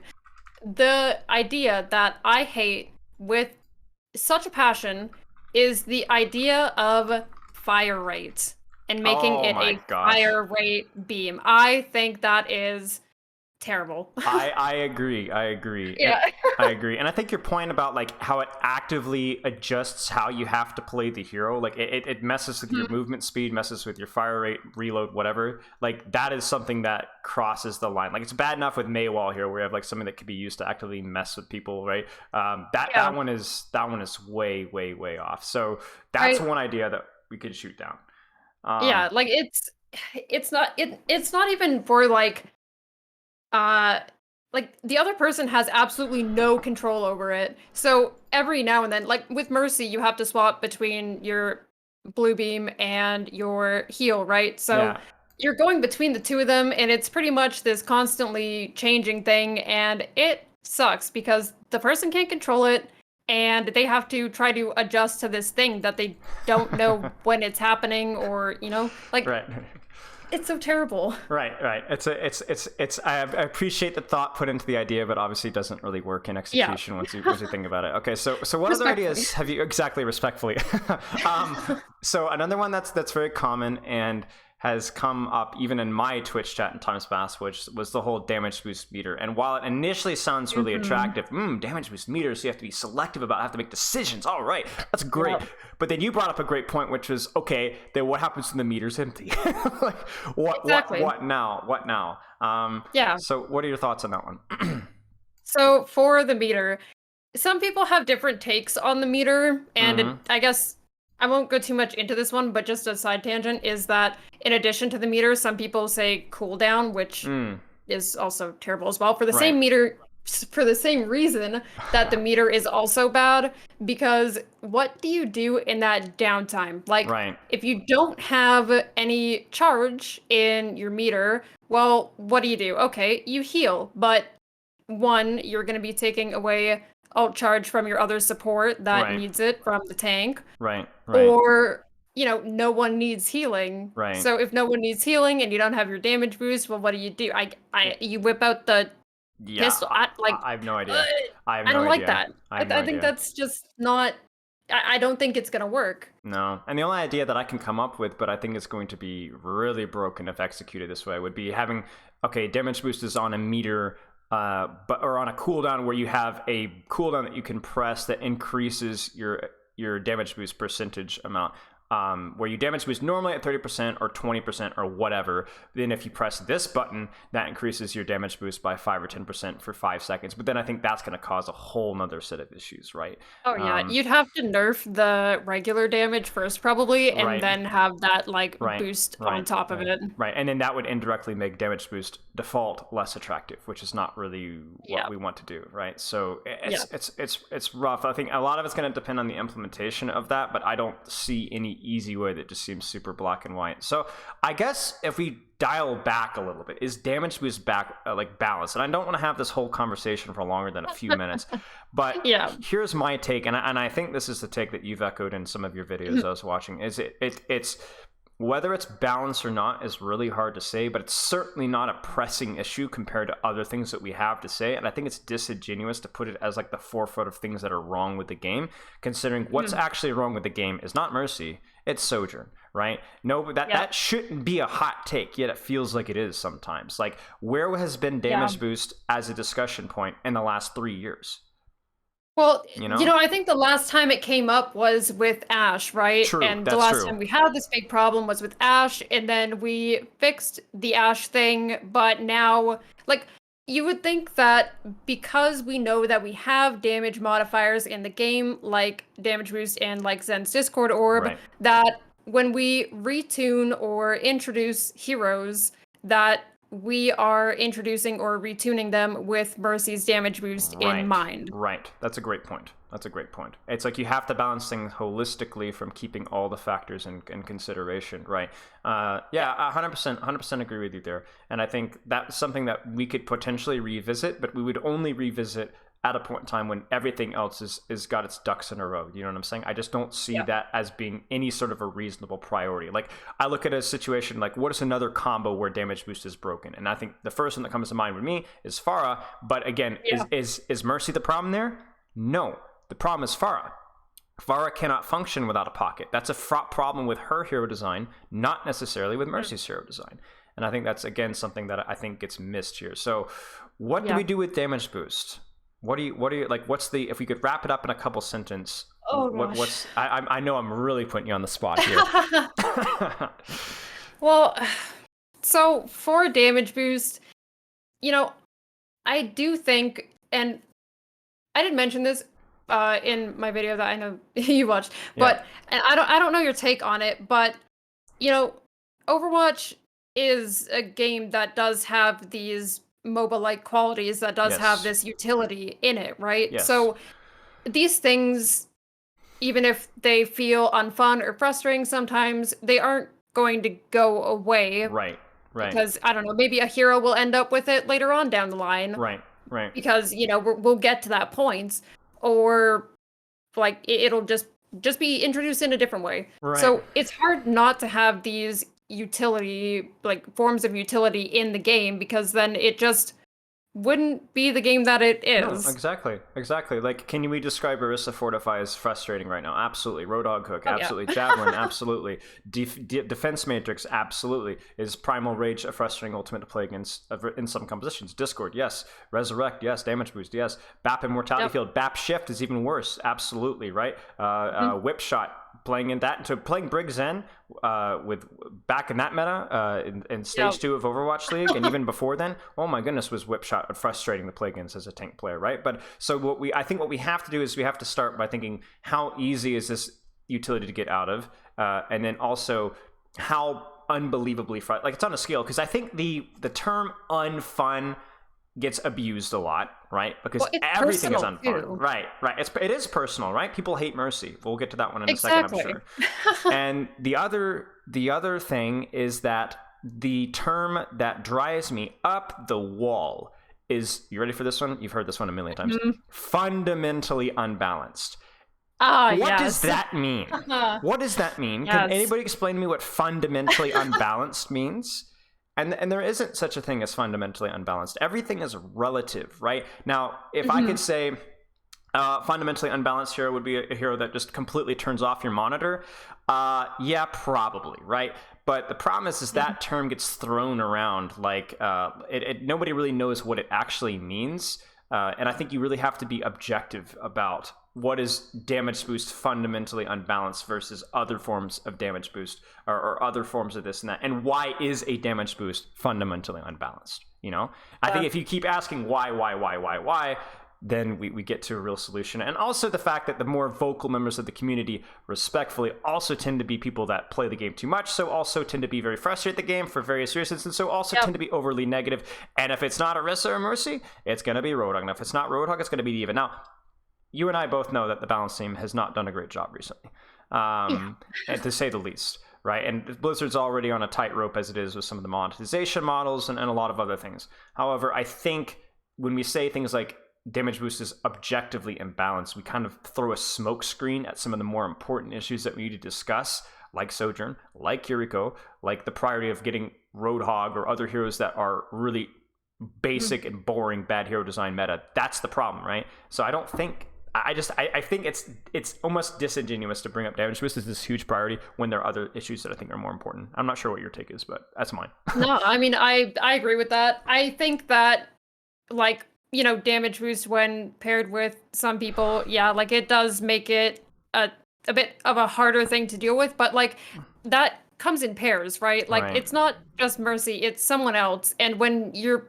choosing to run Mercy, you're opting for that instead of, like, speed or some other kind of utility, right? True. So I don't think... Well, you also have to consider that Mercy's damage boost is her sole form of damage contribution. Because we're True. not out here like running around with our pistol, right? Like True. that she's contributing damage through damage boost, and that's Right. the way that she does it, right? Right. So I think this whole thing has kind of been blown a little bit out of proportion. Agreed. And I think that damage boost itself is probably realistically doesn't need to be touched, but if you did want to do anything to it, I don't think it's a matter of changing how it functions, but rather maybe lowering the number value that it has from 30% down to like 25 or something like that. And then maybe adding some form of compensation into the rest of her kit. True, that makes sense. I have one comment in my chat, which I think makes one good point Yes. about damage boost, which is the problem with damage boost is that it limits the DPS hero design space. Blizzard cannot make an ability that does more than 153 damage without it turning into a one-shot. And I think that's the key thing here, is that the one-shot capability is the frustration with damage boost. And that's a fair point. You know, I think we can concede that while also saying that right now it's just not a priority because it is where Mercy gets so much utility and so much variety, and your, like you said, your contribution, and that's something that maybe we need to revisit in the future. Okay. Yeah, I think. Go ahead. Yeah, Sorry. it's just no, you're good. But yeah, it's just, you know, if we like, that's why my biggest suggestion for it would just be like a numbers tweak, so that, you know, you can make heroes that do a bit more damage, but grand scheme of it, most of the time, no one wants to play against a hero that does more than, you know, True. 150 damage per shot, because we're already upset about like getting one shot by a Widow, getting one shot by a Roadhog, getting logged out of nowhere. From like Rat. Yeah. exactly. Yeah. Like it's people already don't like that, so it would be weird for the devs to add more of that in when people already really don't like it. That's true. So like it maybe does limit a little bit, but honestly, it's probably limiting stuff that people would hate anyway. That's true. That's actually a good point. Okay, so damage boost mostly wrapped up. Something that we'll need to revisit maybe in the future, but it's not even the top 10 of issues that I think are in the game right now. So let's move on here. So what do you think? GA, Res, Valk, Pistol? What do you put in your list? Let's take Valk. I know that one's talked about a lot here. We'll give Valk a pink color. Why not? All right. So Valkyrie. What are your thoughts on Valkyrie design? Okay, so this might be kind of a bit more of a hotter take. All right. But I think that Valkyrie is kind of a boring ultimate. Ooh. I think that it's basically like you kind of compared it to Orisa Bongo, and it does kind of feel like that sometimes, where you're just like watching stuff happen. I think the biggest, most exciting thing that you can end up doing in Valk is like going for a res that you wouldn't otherwise get, or like, you know, finishing off a fight. But when they added that meter, they made Mercy's movement in Valkyrie worse, which is incredibly funny, honestly. Right. Like it's clunkier to use because of that meter in Valk now. So her movement is kind of worse in Valk than it is normally. And then, yeah, I will say that, you know, the beam extension and the, you know, Guardian Angel range extension is nice. Right. And that does, you know, that is able to make you contribute from a much safer range. But I feel like Mercy's Valkyrie is never something that people are like, oh my gosh, like she's got Valk, watch out, like she's gonna use Valk. Or it's like, it's nothing that, like, yeah, it can bring value, but it's not in a league of like, oh, you know, they're gonna Kiriko alt or something like that, you know? Right. Are you laughing at my Microsoft Paint skills, by the way? I'm horrible. I'm slowly watching you erase It's the biggest erase. Right, good. Okay. Yeah, absolutely. I mean, it feels like it's like your contribution is like you do what you already do, but you do it slightly better. But that's just not particularly interesting, like you were saying. And I think also like the nuances of like, oh, my movement's actually worse. Like what? Like how? Like how is that even? How does it make any sense? When you think about it, and like Valk is supposed to enhance her abilities. Okay, so what does it enhance? It enhances her movement speed. It enhances the beam range. It enhances, what is it? Her. Is it grace period at all, or no? I honestly don't know. Grace period? Yeah. In I mean, with your In beam. what Sorry, way? your beam. Oh no, it doesn't adjust Okay. that. It makes it so obviously you can, tether the tether beam, right? Obviously, Right. like it enhances that, but it doesn't Self-regen. do anything to Yeah. res it of self regen. It's constant self regen, yeah, but it doesn't do anything to her res, and it doesn't do anything to her like damage boost other than making the tether. Like the Yeah. number for that doesn't go up, and I think the number of heal. Forgive me if I get this wrong, but it's like either 5 or 10 HP per second more. I think it's 60 HPS, I think. Yeah, I think it goes from 55 regularly to 60 in Valk, Yeah. which is like it's 5 HP per second. Yeah. Yeah. Like Yeah. I don't know. It is a bit dull. I guess my question is just like, I'm horrible at this. People, I post these stupid tier lists. People are like, "What do you think about this hero?" And some heroes I got ideas for, but then I'm like, I don't know. Like, what do you do with Valk? You know? Right, like that's the thing. Is like okay. Now this is probably would drive people crazy and they probably wouldn't like this, but I feel like let me just explain. It's not like Valk 2.0 or 1.0 or whatever, but Right. a res refresh. Okay. Just one refresh. If you pop Valk, it goes off cooldown. You can use it again, but as soon as you use it, it's still got the same qualities in normal, so you still have to do the cast time, animation, whatever, still slow, but and then it goes back on its 30-second cooldown. Right. Right? Right. It gives And you a I reason to pop it. exactly, other than just like, going for something that is like a res that you wouldn't Right. get normally. Right. And Yeah. so it gives you, you could res something and then you could Valk like, I don't know, 5 seconds later and then be able to res something again. And I know that a lot of people probably wouldn't like that, but it makes res at least somewhat enhanced and makes Valk maybe a little bit more interesting and a Yeah. little bit more like engaging and a little bit more intimidating. Yeah. Like, oh my god, she's got Valk. Like Right. It that means means something. that she's gonna be able to res again. Right? Like Right. Well, you're definitely gonna get some DPS players ringing your doorbell and running. However, oh yeah. however, like at the very least, that's the direction that you'd want to go. Where at least it requires some sort of conscious choice. It gives you some sort of agency, and like this is why I'm popping Valk Yeah. because of this, and I'm gonna have some sort of direct impact. And I Exactly. don't know where you would draw the line with that. And I will say this, that a lot of this is inherently more difficult than it needs to be because there are so many question marks around Mercy's base kit as it is, Yeah. besides her movement for the most part, to where it's like if Valk only enhances what you already do, you're enhancing an already relatively dull decision making anyway. So it's like, okay, resurrect. Well, it gives you a resurrect reset. Well, then now we have to have a conversation about resurrect. Okay, maybe it allows you to damage boost more, or it allows you to heal more. Well, now we have to go back and reevaluate. Is that all we want Mercy to contribute in terms of utility?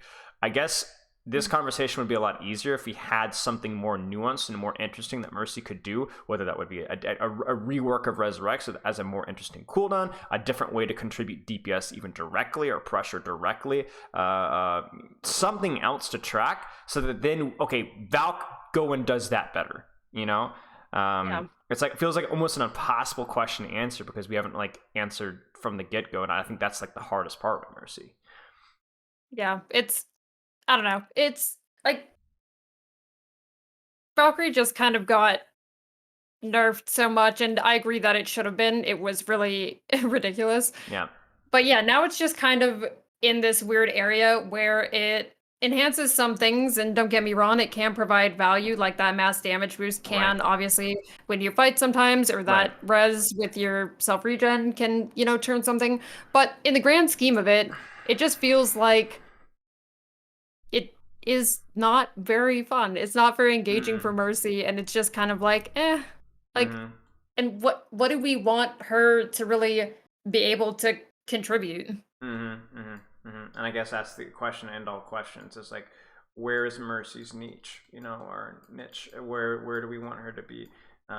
What can we do to make her more interesting? Because I think the problem with Mercy is that, as we said in the previous review, she is a very high APM hero. Yes. But there are aspects of her that are not as interesting or dopamine inducing for the larger populace. And I think that's where a lot of like the hate that Mercy gets, besides the inherent sexism of having a female healer, but also well, I can't see how you like that. That's such a boring hero. You know what I'm saying? And so then people, that's like, right. And there's a lot of heroes like that. You know, you look at a hero like Symmetra. You look at trying to think like heroes like Brig back in the day, or even like Roadhog. Like, how can you like that? Such a dull hero to play, right? So it's like that isn't necessarily an accurate representation of the hero, but it does bring a red flag as to how the general populace doesn't find anything about that hero fun to play. Doesn't mean that hero needs to be reworked necessarily, but it is an interesting question nonetheless. And I think when we look at Valkyrie, if all she's doing is doing what she already does more, but doing it supposedly better, but it's still not engaging, I think that's kind of where. And it's the ironic part is that it's like, it's so dull because the most interesting part of Mercy right now, from what I understand, is the movement, but then the movement's nerfed and or worse. So it's like, it's actually less engaging than just playing Mercy normally. Yeah, which is so silly. Yeah, that's silly. Okay, so maybe we shelve that one for another day, and maybe we sleep on that. That's definitely a shower thoughts idea, and hopefully we can fuel some questions or some answers to this one better by moving on to the next one, which, well, what do you want to do next? Let's take Res. All right. Oh wow, you're feeling bold today. Okay, so we're gonna put yellow, and completely invisible yellow. There's something poetic about how agonizing to the eye that this text is. Okay, so Res. Yes. So here are my thoughts on Res. All right. So I think I don't enjoy Res as an ability, and I think it's frustrating to play against. I think we have to revisit the fundamentally broken aspect of it. I think people say that with good reason, but again, we can't really, that's so subjective, right? I think what makes Res frustrating is that there is no other precedent for that. And I think it's not particularly hard. Now, I've watched some of your play, and some of the Res you throw off are like, yo, that is sick. That is like a cool tech, right? And I'm not even mad about that, right? But obviously, for the general populace, for even the vast majority, Res is either completely useless, as we've talked about, or something that you've done. You got to pick. Nice job, but that you can't stop the Res. There's nothing you can do about it, and the Mercy herself doesn't have to do anything particularly skillful to get it off, right? So that's, I think, where the frustration from Res comes from, is not when you're doing the crazy things that you're doing to get off a Res into Grandmaster lobby, but for the vast majority of the populace. I get a shot behind a wall, Mercy resurrects, and then that's it. Now, I agree with you in your video. I don't think the answer here is to make Res harder to do, because then you're going to have an already, niche, whatever ability, and make it even harder to get off, right? That seems silly. So then the question is then, okay, is Res balanced, first off, and then what would we replace it with if we were to replace it? Because I can't imagine as a Mercy in Overwatch 2, Res is particularly fun all the time to use. No. It just feels like an ornamental button that you're never going to actually push most of the time.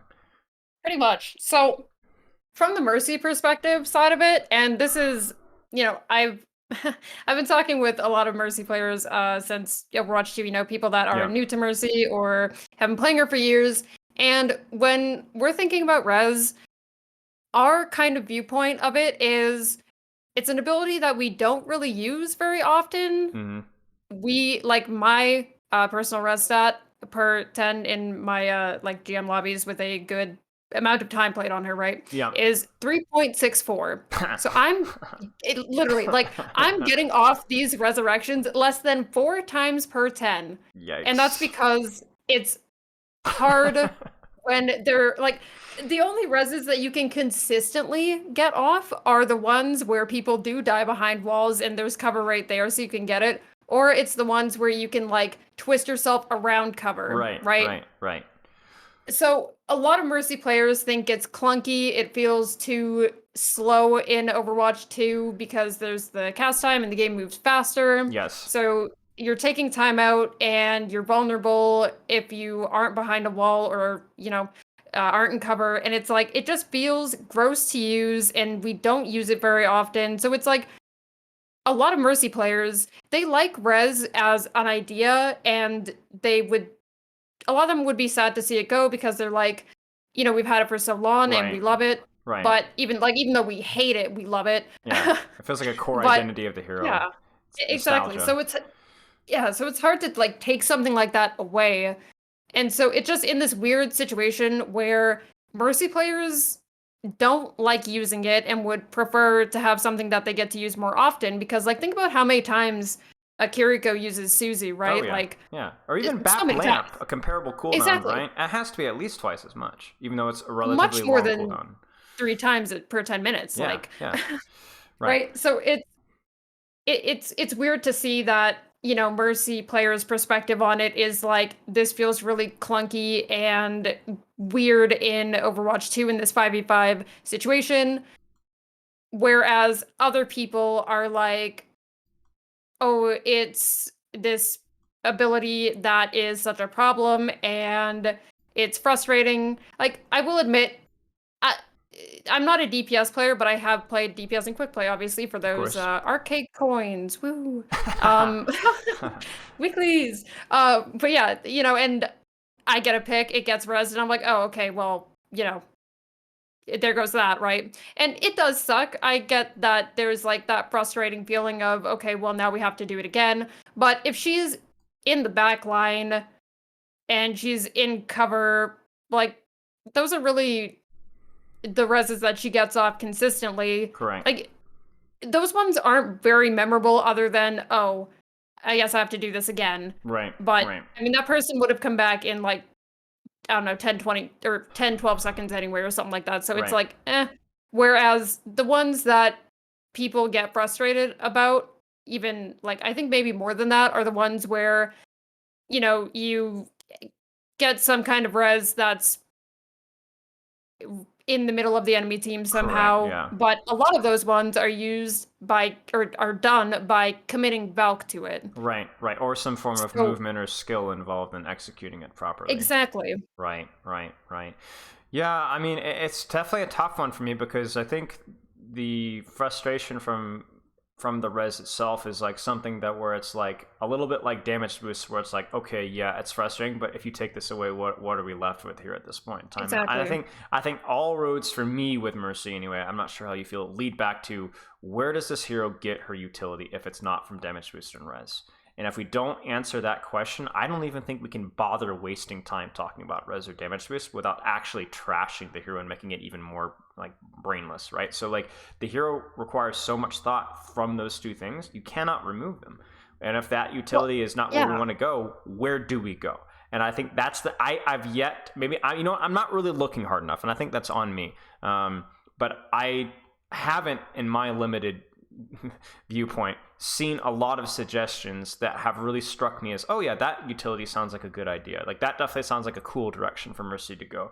All I've seen is a lot of whining, a lot of complaining, a lot of delete this, delete that, and then respectfully, when it comes to the damage boost, some truly awful suggestions.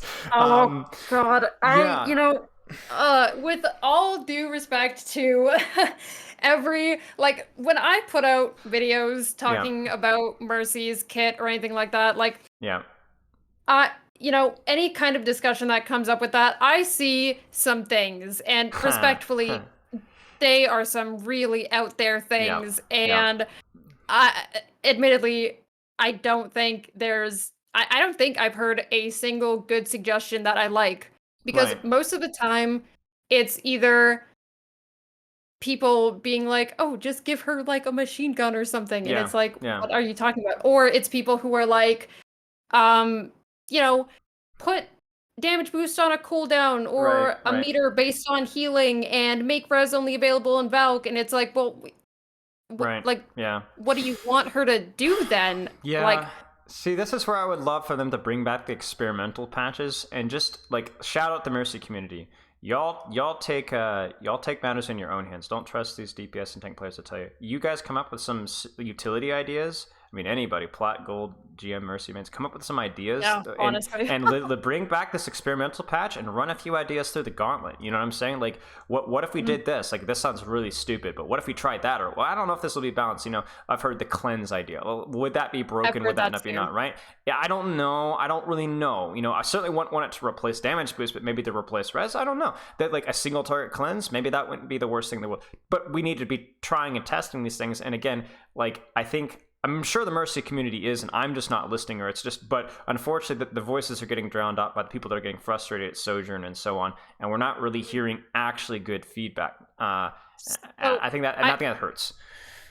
I will say that a lot of that, I think, is because, okay, I know where you're going with this. Yeah, I think so. A lot of people don't listen to Mercy players, just straight up. We throw out suggestions. Me, like myself, Neandra, EVA, have all given different suggestions, and no one cares at all. Nothing. Like, I'm not expecting the devs to pick it up and run with it or anything, but even people in the community just like don't care because they don't want to listen to a Mercy player's perspective on their own hero. They are more interested in hearing, you know, a non-support player or a non-Mercy main like talk about this hero, when most of the suggestions that those people give are either, you know, off touch because they don't quite understand exactly like her nuance, or they just don't like her and want her nerfed to the ground, and it's just net nerfs all across the board. Like we've tried to give suggestions, but people are just not into it. And I think the thing is, just like you said, it's not like Mercy mains are asking for an inner ear to the devs. The devs have not done a great job of listening to the community as a whole. To be fair, the community does tend to come up with horrible ideas, period.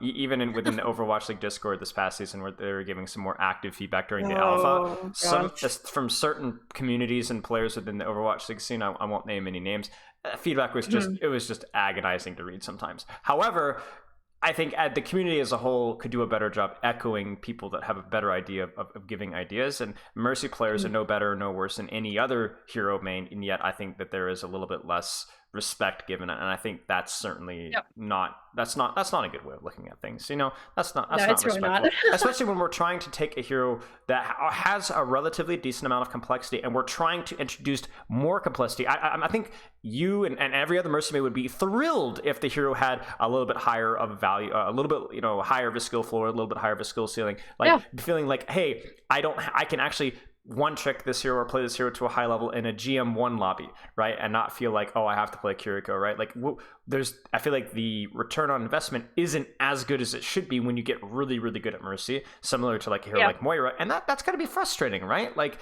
if I hit my shots in Zen, even in an unfavorable meta, I can still do okay. Same thing with Kiriko, Ana, right? Obviously, heroes are meta or not meta, but I think Mercy is like a hero that can be frustrating to be really good at, because you don't get the same level of respect that you do with other heroes, and we're looking to change that, and yet people aren't showing that level of respect. You know, I don't think anybody's asking, I mean, yes, I'm sure there's people out there, but not prominent Mercy voices asking for, guys, we need 80 heal beam back. You know, that's not happening at all. That's not happening. We want more utility. We want something more interesting, something more challenging. And I guess that will lead me into my next point here as I slowly delete my Microsoft Paint text. I'm drawing with a mouse. It's horrific penmanship here, which leads me into something that I admittedly was totally wrong about, which is GA. Okay. Now, my initial take was I was not happy with Overwatch 2 GA, because my take was that this super jump was a challenging ability to execute mechanically, was one of the nuance, and they just made it ridiculously easy to do. Now, I was an idiot because I was too one-dimensional with my thought process, and I was not familiar with the level of mobility laterally, backwards, forwards, and so on. So when we're talking about super jump, yes, super jump is easier to do, but there is so much more that you can do, and there's actually so much mechanical input that wasn't there or wasn't as accessible before. And I think Karku, you retweeted something from Karku yesterday. 100% agree. 100% agree. Now, is it tilting and frustrating to play against? Yes, but it's also relatively skillful. So I don't know. I think I'm a hesitant fan of what they've done with GA, and I think that's the general consensus that I've been hearing as well. What are your thoughts? Okay, so your exact thought process is something that I heard from many people when the reworked Guardian Angel came out. And honestly, I still hear that today by some people who are very reluctant to look at it for, more than that. But admittedly, I was a little bit hesitant about the new Guardian Angel as well because we had gone through so many iterations. But after I played with it a little bit, I was like, wait a second, like, you can do some really ridiculous things with this. Like, Right. if you get good with it and you learn all of the different techs, like even when we were in the VOD review talking about, super jump versus angled versus like backwards, like there's so many different things that you can Right. do with it. And it's really just about like that is where I feel like Mercy, other than her like priority and decision making and Yes. positioning, whatever, like that is where you can really tell the difference between a good Mercy and a bad Mercy, or like someone who is like maybe just beginning, right? Like Right. that is where I feel like I make the biggest difference in my games is if I'm able to pull off these like ridiculous stalls, or I'm able to like, contest, or I'm able to just do something with this movement that I wasn't able to before to like keep my team in a fight. And Right. it's just like that is where the thrill and like enjoyment of Mercy comes from now, is this Guardian Angel. And yeah, it can be a little bit frustrating to play against because once you get really good with it, yeah, it's But like that's the it's key quite thing hard right to hit. there. That's the But thing. yeah, like, exactly. Once you get good at it, right? And I think that's where like Yeah. if we can actually as a community recognize that it does take some skill to be able to move like that, then it gets less frustrating for me because it's like a tracer with a lot of blinks and good 80/80 strafing. Feels impossible to hit, but Exactly. respect given because I know that takes skill here. And I think if we talk about like two terms that I like to use called value floor and value ceiling, whereas if we looked at GA's initially was like, okay, GA movement was here in terms of how much value that you could get, and if you played it to its ceiling, you could get this much value. Okay, obviously a bad Mercy is going to get more value out of new GA, right? So you're going to be able to get more done. But obviously the ceiling is like way up here, right? And I think the ceiling has that's a increased so price. much. I think that's a price that we should be willing to pay, right? Where okay, yeah, it's a little bit easier to get value out of right now, but there's so much more that we can do, and I think that's objectively a good move. Yeah, no, Literally. I think, yeah. Well, and it's, people are like talking about, oh, where's the skill expression in Mercy? We want Mercy to be more skilled, and like, There you I go. hate fighting against Mercy because she's so easy and she doesn't take any skill. Okay, this is like her very big like skill expression now. This is where you can see like where you can really show how good you are. It's not about if you can res something behind a wall or if you're just like have your beam on someone.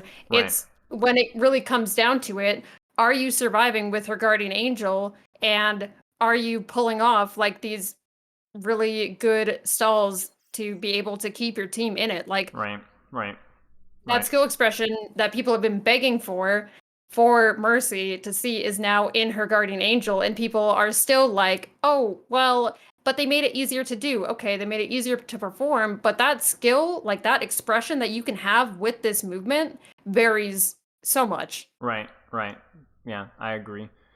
Okay, so healing. Do you have any like really concrete or interesting or discussion points with healing? Because I personally don't. Yeah, but if you want to go over it, it's up to you, really. I mean, I don't really have anything other than the fact that some people like want some form of like, because Mercy's a pocket healer, so she's single target, and some people were like, oh, we kind of want like an AoE, or we kind of want like maybe an area where we could like enhance our beam or something like that, like temporarily for healing. But honestly, Mercy is not made for healing. She's not built for it. Like, I don't want to sit there and take 50 years to heal my tank, because honestly, that's how it is as Mercy now. Like, tanks have these, you only have one of them, but they've got this massive health pool, and it's better for your other support to take care of it rather than you spending 50 years trying to, get them to full HP when Right. they just like walk in again and then they're down to like, 1/3 of their health again. Like, Right. it's not fun, it's not engaging, it's boring. I don't really want them to do anything with Yeah. her heal. Like, I think it's fine. It's really not where her main, like, it's not where her value comes from. It's Yeah. not her primary role. Yeah, I would agree with that. I would agree with that. And I think it's like maybe initially in Overwatch 1 you've got your Zenyatta's, your Lucio's, your Symmetra, Yes, Mercy. She is a primary healer, of course. She was back then. But as we've gotten along, we have not only healers that heal more, but also heal in more interesting manners. Kiriko, Batiste, Ana, all of these guys heal in more interesting and more engaging manners and are better at it than Mercy. So I think when we talk about primary role, is Mercy the main healer? Do we want something like that? Do we even want some of these ideas? Like, do we want her to have a burst heal? I don't know if we do yet. I'm not. Honestly, I'm I not sure. don't. I'm okay without it. Like, right. I think that would force her more into that like main support or main healer role, whichever you want to use. But like, I just don't think that it is where I would like to take Mercy, and I don't think it's where other people find that her fun comes from. Right. I would agree with that. Okay. Last question here, and this is the real juice. Pistol. Pistol. So it's a weapon technically. Yep, it's fair. I think like I would be really curious because this is obviously it's the worst part of a kit. It really just is atrocious weapon. Slow moving projectile. Yep. It's got a nasty little reload. I don't see a lot redeeming about pistol. However, I always have a question about like what if it was like hit scan but fired really slow? What if you like hitting a shot charged up something else up like that? What if when you were on beam you automatically? I don't think you automatically reload if you're on beam, do you? You do if you have it. I think it's like a 2-second. Okay, so maybe that's it. Duration. Yeah. Okay. So I don't know. Maybe there's something that we could rework with pistol, where like maybe we're not like going crazy Zenyatta mode with how important mechanics are, but there's something that you could do with pistols. I don't know. I think one point that you brought up that really resonated with me, and this is just immediate thoughts for me, so I haven't really sat on this one, but ways to contribute damage or some form of utility more directly. And I'm not saying rework Mercy into a pistol primary here or even a secondary role, but I don't know. It's something that I felt like maybe could be explored more, at least considered when we're talking about utility. I don't think putting pistol on the back burner is necessarily deserved. I think at least thinking about it may be worth. I'm not sure what you think about it, though. So, I actually kind of have something to maybe get your opinion on. Sure. But I'll say my thought first. Please. That I am pretty much probably the most passive Mercy player you'll find. Okay. I normally don't bring out my pistol because I think that there are very limited situations for it in which most of the time you can rely on your teammate to deal with it instead. True, yeah. And you guys are a combined force instead of you being separate forces. And then if they need healing, like you'd have to swap to your staff and then heal them and then go back to your pistol, and it's like it's this whole thing where I just think that damage boost does what pistol is kind of there to do much better, except for when it comes to self-defense. If you're alone, then yeah, pistol is nice to have. But I don't think that there should be a lot of emphasis put in it. I know some Mercy players really like her pistol and really want something more offensive, but I don't think that for Mercy specifically, I think that's kind of counterintuitive to her kit. That's true. And I think I got somebody in my chat. Oh, I'm sorry. Go ahead. Oh, no, you're good. I was just going to say that putting more attention in it is not a direction that I'd like to see. Yeah, fair enough. I got somebody in my chat who says it also kind of goes against her character ethos, which obviously is not the primary thing to consider, but I mean, it's certainly worth considering. So I hear that too. Yeah, I hear that it makes sense. So you wanted my opinion on something, or was that it? Okay. No, I want. So fair enough. Pistol idea, done. That's why I'm calling you. So okay, tell me what you think. Okay, so I have heard some things from people where they want her to be, like, we've talked about this a little bit, like they want her to be more skillful, right? Yes. And for a lot of people, that attributes into aim mechanics. Right. But for Overwatch, there's a lot of things in this game that are mechanically more intensive, like take Guardian Angel, for example, that don't require aim, Right. right? So when you're saying I want Mercy to be more skillful, and what you mean by that is I want power put into her pistol so that she can like go on the offensive and like, Right. take people down. It's like, well, I feel like that really goes against her kit. Right. And it's just like it's this weird thing where not every hero needs aim mechanics to take True. skill. And I just kind of wanted your True. take on that because a lot of people have that misconception. No, I mean, it's pretty obviously clear. I mean, I think like if that shouldn't, again, we're going back to other things here. This shouldn't be a hot take, right? I think Right. it makes total sense. Like, and I think a lot of the way we define mechanics is inherently can be biased based off the game that we're playing. For example, Yeah. you talk about a lot of MMOs, right? Where a lot of MMOs get their mechanical difficulty. Well, it's usually like the combo or the order that you press buttons, the speed with which you push buttons, the directional keys that you press at the proper time. It has nothing to do with aim. Has nothing to do with aim, and yet it's still mechanics, because when we consider mechanics, it's usually the precision, the speed with which we do things on the fly. I think that's kind of how you describe mechanics, right? Whereas the game sense, decision making is more of a long form kind of thing. So like a fighting game, for example, right? Very mechanically based. And that's where I see Mercy's difficulty coming from, right? Like I was sitting around in the practice range trying to figure out Mercy's new GA on stream. This was several weeks ago. And I looked like an idiot. Yeah. Like I couldn't do any, it took me like literally like 4 or 5 tries to do each tech properly. And that's that's not under fire. That's not in the moment. That's not on a moving target while beaming. Yeah. Like I was just sitting there trying to get it right. And, that's mechanics to me, that's mechanics to me. Yeah. Camera movement, being aware of your teammate, I think is also arguably mechanics. And I think if we're considering utility or things like that, you could make a really good argument right here. Now, this is where I have my hot take, that Mercy doesn't need more mechanical difficulty necessarily. I think it's an option if you wanted to go with her more mechanically difficult in some way, shape, or form, whether secondary utility. Okay, it could be fine. But I don't think necessarily that she needs to be more mechanics. She could still be the support that is less mechanically demanding. But if we start to incorporate her secondary utility, whether that be a cleanse or any other idea that Mercy mains come up with, that it would be leaning further and further and further into the decision-making side of things.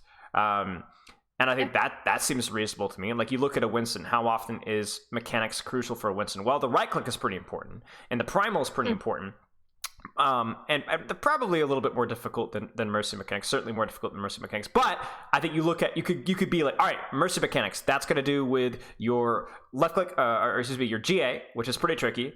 And then the rest of the hero kit is solely dumped into not just decision making, right? But decision making with the utility that you have that hopefully isn't just res, right? And there's something more and nuanced and more interesting and more fun. I don't think anybody should have a problem with a hero that has some mechanical challenge, right? But the vast majority of the decision making and mechanics and difficulty comes from the utility and when you use it and how you use it, right? I don't think that should be a hot take at all. I don't think it should be either, but some people definitely treat it like a hot take, or like Mercy doesn't require any kind of skill or doesn't have like this,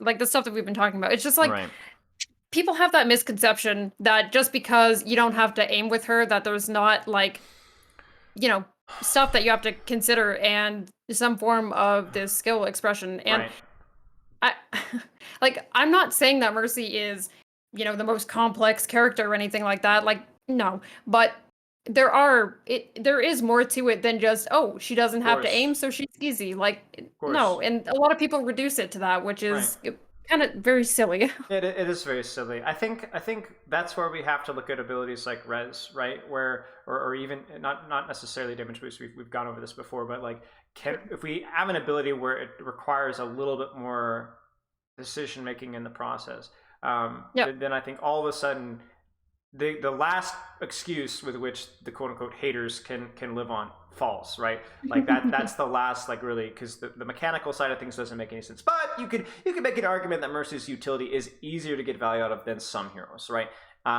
And I think both Mercy mains and non-Mercy mains alike are not super happy with that. And I think if that's something that's able to change via good feedback for Blizzard, or the devs try some ideas out and we're able to work then I don't think you really have any leg to stand on. I think then if you had something that was a lot more interesting or more difficult to get value out of, then I mean, what do you want? You've got a relatively mechanically difficult skill with GA, and then you'd have the difficult utility of this and the difficulty of that. And then if you really want to get nitpicky about it, maybe there's a time and a place for using pistols for self-defense. Maybe my idea of giving her, Cassidy Glock won't work, but that's okay. There's still some complexity there. But I think that to me is like, it's always tricky with Mercy because you have to kind of sift through the bowl, because some of it's just people hate Mercy just for the sake of hating Mercy, and some people 100%. do have good points. So you just have to kind of objectively look at it and be like, is this person actually making a good point, or are they just misdiagnosing the problem because Mercy hurt her bad, right? And that's where it gets tricky.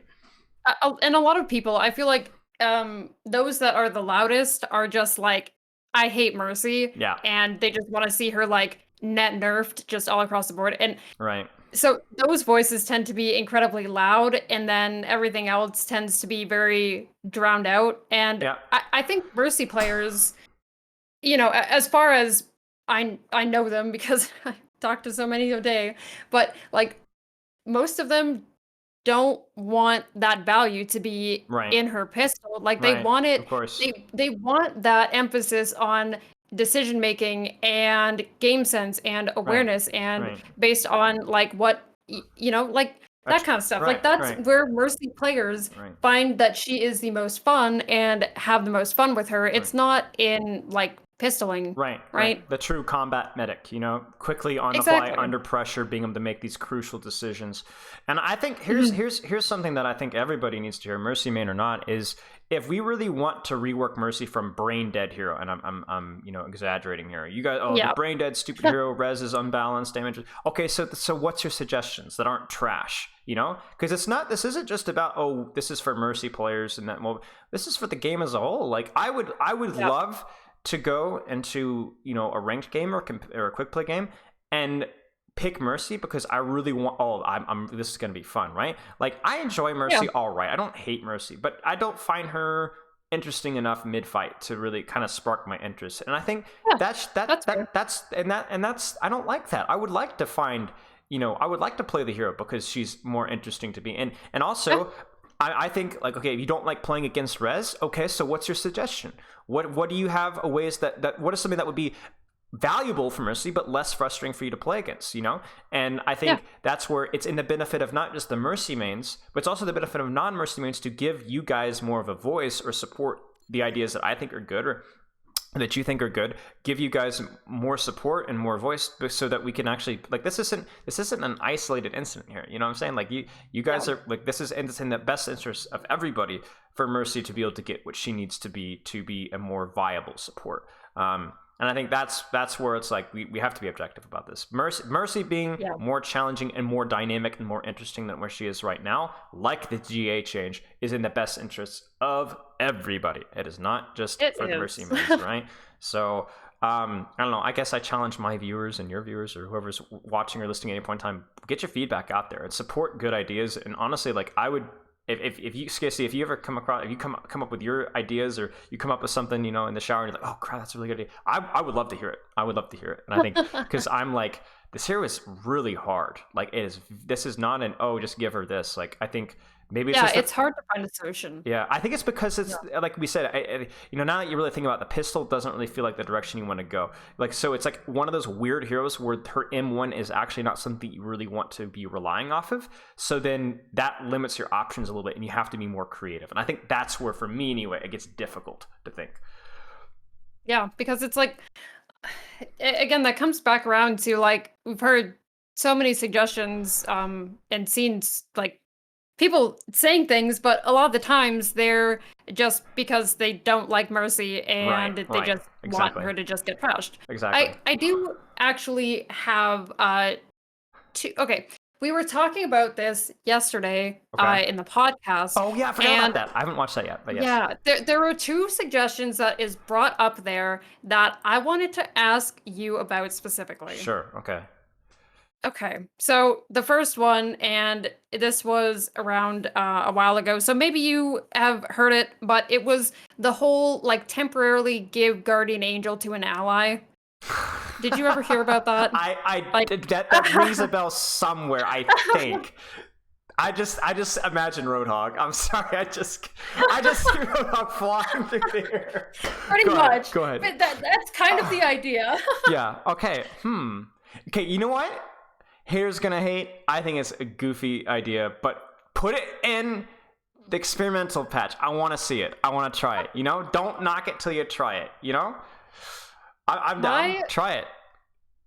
My only thought process about that is like just thinking about it in like objectively in terms of ladder and not like organized gameplay, is that ranked is very chaotic, and I don't think that there's enough teamwork or communication to make an ability like that work. True. And I also think you could probably troll with it as well. You definitely could. You definitely could. Yeah. I think also it's like the last thing that Mercy needs right now is more agency being put in the player that she's pocketing his hands, right? Yeah. Something a little more direct would be helpful. Yeah. But hey, it's not the worst idea. It's something creative, and again, like we talked about that, we need, I feel like, creative ideas like that so that we can point and laugh, but also so that we can be like, hey, you know what? Actually, maybe that's worth a shot. Yeah. I mean, it's good, I think, to try things out, and I wish that we could see more experimentals come back. I definitely I'm not a fan of the idea. I think it would look so silly, and there would be some very funny clips. Yeah. But like ultimately, I don't know, maybe it would surprise me. But I think knowing like how things are in ranked, considering I play it so much, I think it would be absolutely a nightmare, especially just because you're gonna have to, again, put more reliance onto your team. Right. And Charity has that with her own Guardian Angel, and it's like it'd be nice to give her something that's a little more independent. Correct. And kind of in that same thought line is something that another idea is that was brought up that I don't think would work again, but that you have unearnable res. Yeah. I don't know your thought on that. So I assume this is like through percentage damage boost, healing, whatever. I think that when it was being talked about, I think it was from healing, but if it was implemented, then I would like to see it be applied to both damage boost and healing, because it'll just turn her into like a heal bot, which is not really what we established is enjoyable about Mercy, right? Right, of course. I mean, this suggestion feels a little bit in lines with like what I would describe as the Sombra rework in Overwatch 2, where it feels like a step in the right direction, but I feel like it's an inherently flawed direction, if that makes any sense. Like where yes, it would be probably better and more skillful than what we have now, but it's still res. And it still would be too much of a utility tied into just healing, just damage boosting until something becomes available. I mean, you would still have res being utilized in a way to where it's still 3.64 or whatever you said per 10. And even if you did something like increase the speed with which the res, I still think it would be not usable enough to make her as interesting to play against. Again, better than what we have now? Probably, yeah. But I feel like if we're going to put the effort and time into thinking about that, then I feel like we have to be able to come up with something that's long-term more interesting and better. Do you kind of see what I'm saying? Yeah. I'm not sure how you feel, though.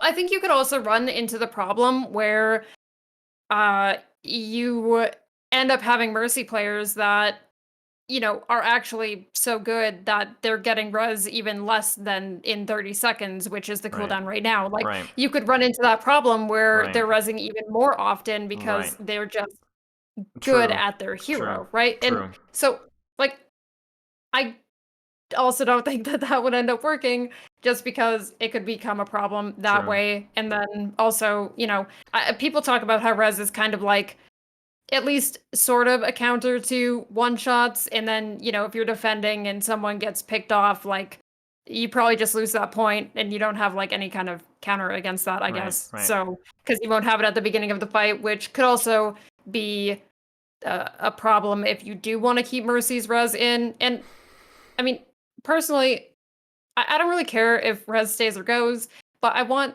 something that's more active that I can Yes. be more engaging with. Yes. Like that is, I think, what myself and I think other Mercies also want is Right. just something that we can just have more of an impact in, more agency, more be more engaging, especially like you were mentioning in the middle of the fights, right? Like Right. just something.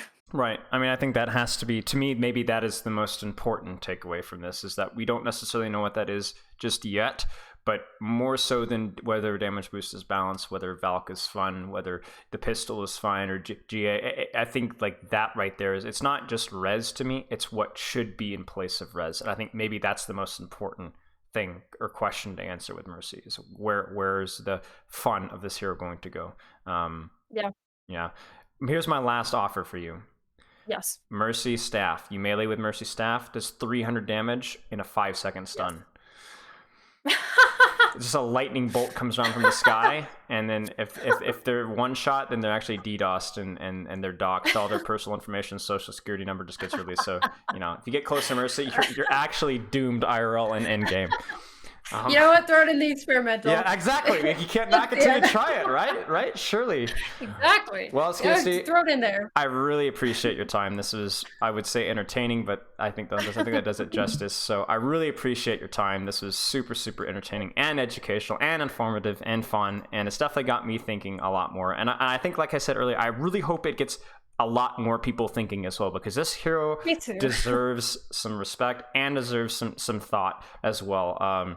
Again, for the health of the game as a whole, and I think, like, I hope that we can come up with a good idea. I don't know if anything is going to be coming out of it, but yeah, let's cut the devs some slack. Yeah, I'm not sure if they're going to end up changing anything in the long run, but hey, at least we're throwing stuff out there and hopefully generating maybe a productive conversation, at least more than what's been on Twitter. Oh, absolutely. I think absolutely. No more wasted delete damage boost, delete res. Well, it's a lot more nuanced than that, I think, is the takeaway. Well, SKIESTI, do you want to plug? You've got your Twitch here. I'm going to throw it in my Twitch chat as well. So you stream how often, when, and I just posted where. So I stream Sunday to Friday at 10 a.m. EST. So that's every day except for Saturday. And then you can also find me on Twitter under SKIESTI_, because SKIESTI is taken somehow. YouTube at SKIESTI as well. And then I guess TikTok at the SKIESTI as well. But yeah. I love how TikTok is always like the last thing plugged, or like, I know, because it's like, oh, we have to, yeah, but like I have it and I post on it, and there's like Mercy stuff over there, but like, it is TikTok. Okay. Well, yeah. SKIESTI, thank you so much for your time. I really appreciate it. I had a great time, and let's hope for a better Mercy future. Thank you so much for having me here. It was a lot of fun talking with you and having like an actually nice, reasonable discussion about Mercy, and being able to just talk about her educational wise with you. Yeah, awesome. Absolutely. Thank you for your time, and good luck with the tournament next week as well. I guess it's next week. Thank you. Yeah. All right. Cheers, SKIESTI. Thank you so much. Have a good one. Bye. All right, that was SKIESTI, the Mercy extraordinaire. Hope you guys found that one educational, entertaining. That one was very interesting to me, and it's actually kind of funny how, like, I sat there and I thought about it. I was like, bro, nobody really comes up with a good idea for Mercy. I think the cleanse idea was something to consider. A single target cleanse was the least unattractive idea, but I would have to really think about that one. But yeah, I recommend you guys checking her out. She does a lot of really, really interesting YouTube videos, and I think recently she's been really knocking it out of the ballpark, because while Mercy has been a very hotly contested, controversial hero right now, I think her takes on it are extremely balanced. And I give credit to both SKIESTI and Neandra, who have watched a few of her videos as well, and because I think both of their takes on Mercy were not only reasonable, but I wholeheartedly agreed with them. And obviously I've got a little bit of my own bias as well, but I'm not exactly a Mercy main, y'all. But I do think the things that SKIESTI was saying made total sense, and I agree 100%. And I think kind of like when we were talking about the mindset of the Mercy player and the review, I think when we concluded our Mercy balance talk, it was more about the mindset of, even if we don't necessarily have the details sorted out, we at least have the mindset of what we want to be doing with the hero, which is something a little bit more, not necessarily mechanically difficult, but something a little bit more utility-based, more interesting to discuss. And I think that has to be the priority for me. So, guys, here's what we're gonna do. Let's talk about one little concept which I've been wanting to discuss. I have to turn on the light. It's like pitch black in here. It's like the sun setting. I'm like, oh, I'm in the dark. Okay. Earnable res is a good idea. It's just stupid that you wouldn't. Yeah, I mean, yeah, it makes sense. Again, my problem with earnable res is it doesn't feel exactly like a long-term solution because it still doesn't answer the question of what do you do in the meantime, but it is definitely, I mean, I think inarguably would be better than what we have right now, although it would be a net nerf. So that's something that you'd have to kind of keep in mind, where I don't feel like Mercy is in a position to where she really deserves a nerf just yet, no matter what Twitter may say. Okay, so let's do this. So I want to actually talk about something that's going to be a little bit, I wouldn't say esoteric, but it really is important when we're considering positioning. So when we talk about the fundamentals of Overwatch here, okay? And I'm gonna whip out Paint. Thank you so much for the bits. Thank you for doing that. Costume Whiskey, it was awesome. Well, she was awesome. I reached out to her over Twitter a couple of weeks ago. She was super friendly, and I was really, really excited to get to work with her because I think Mercy is one of those heroes that I've been coaching for a long time, but I haven't really discussed with somebody who's really a pro at it, you know? So I wanted to do that. So let's talk about range, okay? So we have talked about range before, but it has been a dancing around it, explaining it, but without really getting into it. So if you guys don't know or you're new here, Grippy Stocks, thank you for so much for the sub. I'm a coach, I'm a pro coach, a macro coach, I'm a micro coach, I'm a one-on-one coach, doing this for a while. And as I've coached more and more, my philosophy of understanding the game has kind of evolved. And certain fundamental pillars of Overwatch that will help you no matter what hero you play have kind of come to light. So one of the fundamentals of Overwatch is angles, or let's just say map control. So angles, like controlling angles, and we'll just put angles because it's easy, but it's really map control. Controlling powerful positions, powerful off angles is a really, really important thing.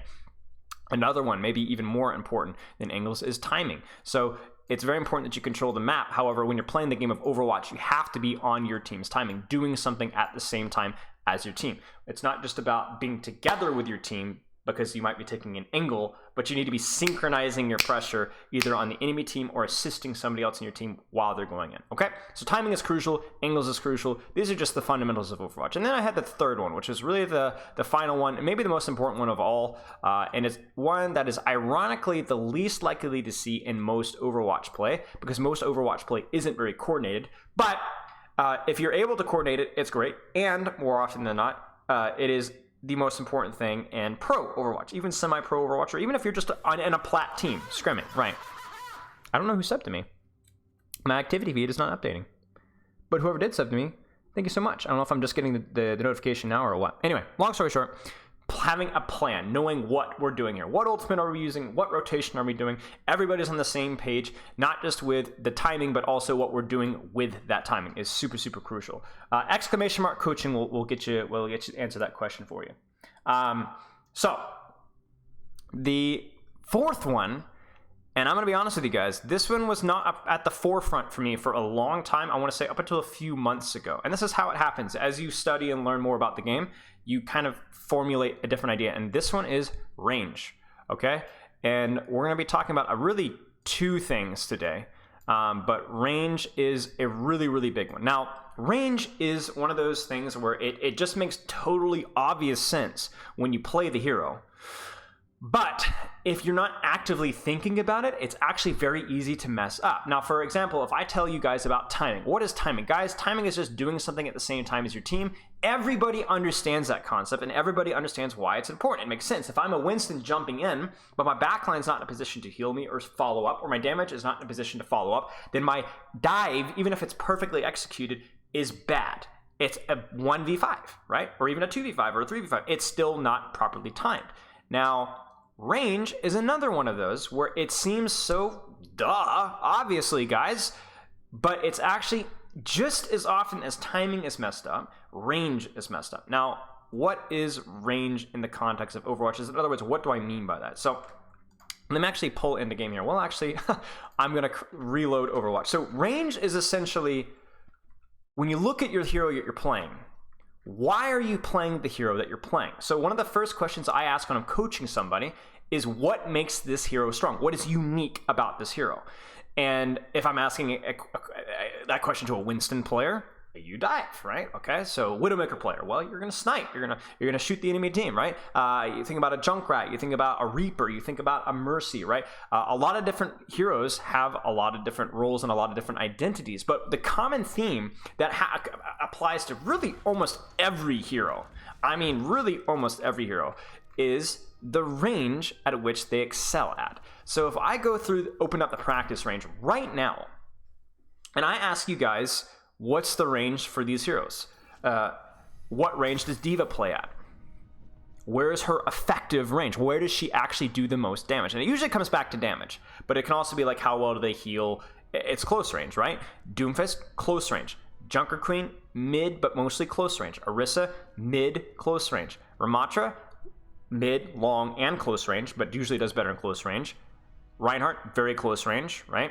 Roadhog, mid to long range, right? Can do okay in close range, but generally his niche is more mid to long range. Sigma can do close range, but more mid to long range. Winston, close range. Wrecking Ball, mid range and short range. Zarya, mid range and short range. Now you're gonna notice something. You're like, well, aren't all the tanks kind of mid to close range? Yes and no, but this is where it gets really interesting. Okay.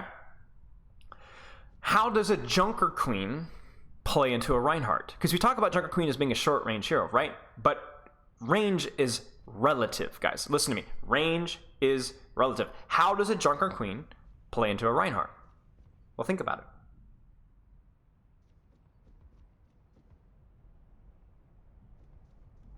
Because you talk about two theoretically short range heroes, but which one is going to do better at an actual melee range?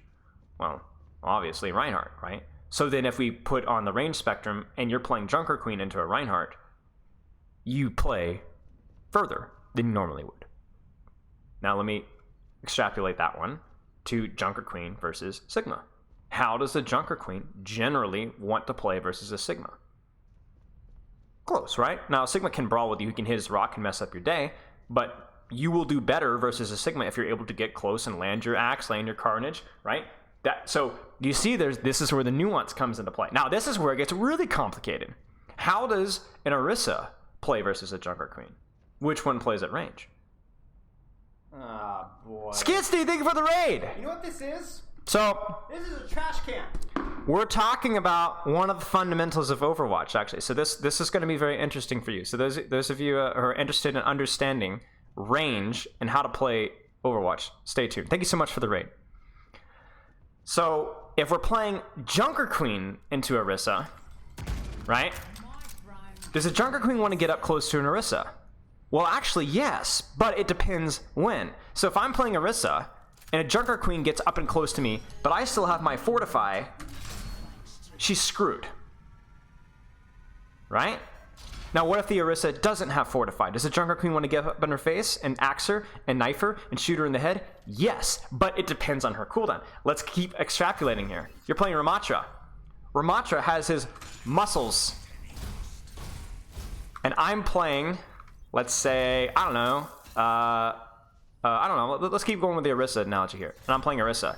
Do I want to get up close to Ramatra if he's got his muscles and let's say I do not have my Fortify? No, he's gonna ruin my day. Now I can block it with my javelin spin maybe, but it's not great. But like, let's say Ramatra does not have his muscles. This will generally do more damage than an Orisa doing this at range. So then actually, as Orisa, I want to close the distance. So it's very dependent upon the situation and the map and on the cooldowns. Holy crap, this is kind of complicated here. Now, chat, the funny thing about this is only factoring in the 1v1. You're not even considering the DPS of the supports. So let me ask you a question right now. Is an Ashe a mid-range, close range, or a long-range hero? This one's pretty obvious, right? Sure, mid-range, long-range. Bastion, mid-close-ish, yeah. Now, we could go down the list here and find Genji's more of a short-range hero, Hans is more of a long-range hero, Mei's kind of nuanced, but generally more short-range. Okay, let's not do all that, though, because we've already did that with the tanks. You guys are smarter now, because we've talked about this already. So let's start right now. If I'm playing Ashe versus a Genji, how do I want to play? right? Obviously ranged, right? I don't want to give him dash or shuriken value by getting up close, right? I'm playing Ashe versus a Widowmaker. How do I play? Obviously short. All of a sudden, your sniper hero is no longer a sniper hero. You play it almost like a Reaper. Now, I'm not saying you're going to get an opportunity to get on top of the Widow, but if you could, you would ruin her day with Dynamite, Coach Gun, and your gun. You could take a duel with a Widowmaker if you're able to close the distance to what's better for you in comparison to the Widowmaker. So if I'm playing Ashe, my best range versus most situations is something like this, right? But if I'm playing a Widowmaker, I might be more like this. I might play more like this, guys. And if I'm playing versus a Genji, maybe this isn't far enough. Maybe I want to be like this, right? Not absurdly far, but I want to be more like this. And then this is where we go back to the Orisa and Ramattra example, where here's a question for you guys. If I'm playing Ashe, and I have my Dynamite, maybe playing up close isn't the worst thing after all. Because Dynamite does a lot of damage. Like, even if I'm playing versus a Genji, if I can maybe catch him by surprise and I land a Dynamite, now all of a sudden, my hero's not so bad up close. Do you see?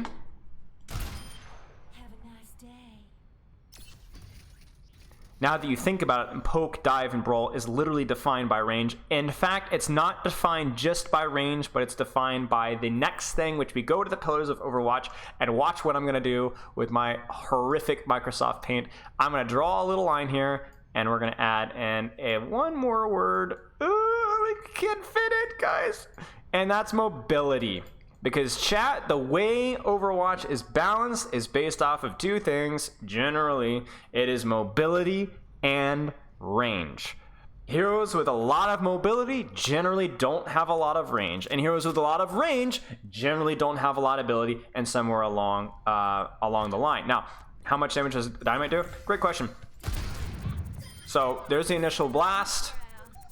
And each health bar is 25 HP, I believe, so it does about 150 damage, including the direct impact. But keep in mind that direct impact has thing. Now, you guys in chat are saying Sojourn. And that's a great point, because what Overwatch 2 has done is it's not just Sojourn. Hold on to your butt cheeks, okay? It's not just Sojourn. What we've seen in Overwatch 1 was a very clear dynamic. Widowmaker, Tracer, Reinhardt, Winston, range, close, range, mobility, range, mobility. You go to Overwatch 2, you have a mobile brawl tank with short range and long range. Look at Ramattra, ladies and gentlemen. Is Ramattra a close range or a short range hero? The answer is it depends. And we've talked about this in my previous video. A couple weeks ago, we talked about the Overwatch 2 hero design philosophy. Guys, if you go to the developer, the dev diary, they talk about how they don't want as many hard counters. They want more nuanced, dynamic, and in a way, homogenized design. Where even a hero like Winston, what did Winston get, guys? Did he get more landing damage on his jump? No, he got a ranged zap gun. So every hero has range and mobility on a spectrum, but there are fewer outliers. And that's a very interesting point when we talk about Sojourn, right? Because Sojourn is that hero design philosophy encapsulated. And that's not necessarily a bad thing if it's balanced appropriately. The problem with Sojourn, and historically it was even worse, was that Sojourn with her E was the best short-range hero in the game. Because initial E with the 200 damage, guys, you guys don't even remember alpha or early beta. Guys, E did 300 damage per second. It was absurd. So it was the best short-range cooldown in the game. So you would destroy a Reaper in a 1v1 because you could throw your Sojourn at the floor and it was murder them, right? And Sojourn was one of the most mobile heroes in the game because that mobility cooldown was on 5-6 seconds, whatever. So she was crazy mobile, crazy at short range, and then obviously this is still to an extent the case, but back then it was even more so, where her spread wasn't near as bad, and Railgun was a one-shot, right? And it was like a 280 damaged one-shot as well. So the problem with Sojourn is not that she can do everything. It's the problem that she can do everything better than heroes that are supposed to. For example, yes, it's better than it used to be, kind of, sort of. But back in the day, a Sojourn was oftentimes better at dueling at long range than a Widowmaker. It took you longer to charge up a railgun, but the fact that you could do it while moving 80-80 strafing without having to stay scoped in and moving still meant that a Sojourn was actually ridiculously good at dueling Widows, and that's a problem. The Sojourn E initial strength and making her so close to short range, that's a problem. The fact that her shift was on such a low cooldown so that she was highly mobile, arguably even more mobile than, say, a Genji, that was the problem. So it's not the problem that you have dynamics with the hero, whether they're range or short range, mid range, whatever. Thank you so much for the gifted sub. I appreciate it. Congratulations. It's the fact that you have these heroes that are dynamically strong, but are really good on both range, mobility, short, and long. That's the problem. And so when we talk about the pillars of Overwatch, we're not just talking about balance here, guys, by the way. We're talking about when you're playing the hero, you need to pay attention to the relative range of your hero to the enemy composition. Now, I'm not saying that this is a priority for a bronze player or a silver player or even necessarily a gold player, but it's definitely something that you need to consider. For example, if I'm playing Torbjorn, okay, and I'm playing into a Widowmaker, I better not be sitting in the back and spamming. At least anywhere that she can potentially see me, right? Because she's better at that range. Now, does that mean I can never play range? No, I can play range, but as long as she can't see me, right? You see me? Do you hear what I'm saying? So if I'm playing into a heavy spam comp as Torbjorn with a lot of range, now spam, what does spam mean? Usually means range, okay? Then I generally want to get up and close and personal. I'm gonna get in there with my E, I'm gonna get in there with my turret, right? I'm gonna use my overload, my ultimate's really good up close, right? Now, let me pivot something to something very, very reasonable, which is, what if I'm playing versus dive composition, right? A hero, a composition with, let's just stereotype dive a little bit, okay? Genji, Tracer, Sombra, kind of, sort of, Winston, Lucio's, generally don't have a lot of range, right? Not a lot of range, okay? So then, how do I position as a Torbjorn and to dive? Do you see, guys, how this completely changes how you play? And if you're not recognizing this in your games, you're probably positioning completely wrong. Because if I'm playing up close like I was versus, let's say, a Widowmaker into a Genji, it's going to be way too easy for those heroes to do damage to me. You see what I'm saying? So I need to be playing, not a Narnia, right? I'm not going to play a million miles away, because I don't think Tor would ever feel good at this range. But I'm going to play, let's just say it's a benchmark outside of dash range, right? Or, 15, 20, 25 meters away. So this is why it's so important, guys, is because it completely shifts how you play each hero. Now, there are exceptions to the rule. Mercy's a tough one. Mercy doesn't really have a range. She's generally played with heroes that are more ranged because damage boost is generally more effective on those type of heroes, but she's a little bit more nuanced, right? She's maybe a little bit more fragile, and her G... Well, actually, you know what, chat? No, I'm wrong.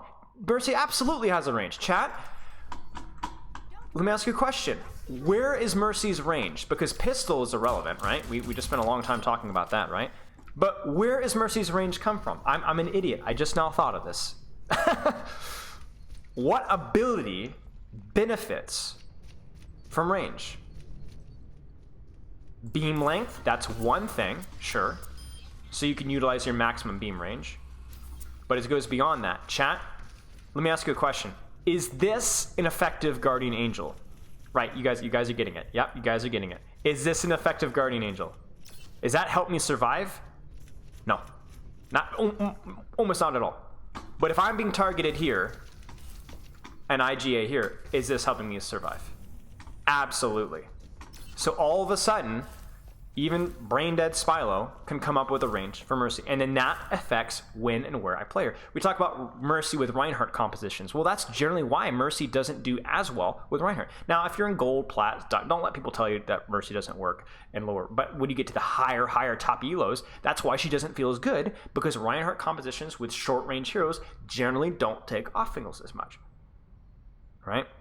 So we can go down the list, guys. Ana can function and will want to function short range versus a Zenyatta because it's easier to land her shots, easier to land sleep dart, easier to land nade. She doesn't want to play a long spam worm versus a Zenyatta composition, right? But if you compare her to like a Brig, does an Ana want to get close to a Brig composition usually? No, she wants to play like a quasi sniper.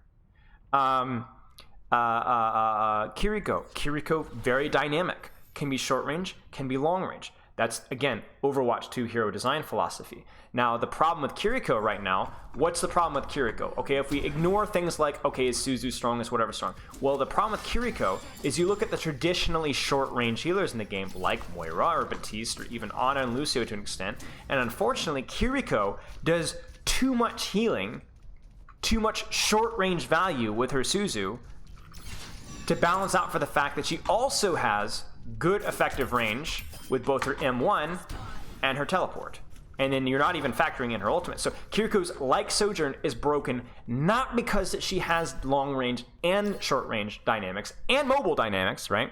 It's the fact that she does very well at all of them. She does too well at all of them. There needs to be more of a balance where if you have mobility, long range, and short range, you're not the best at all of them. And that's the problem, okay?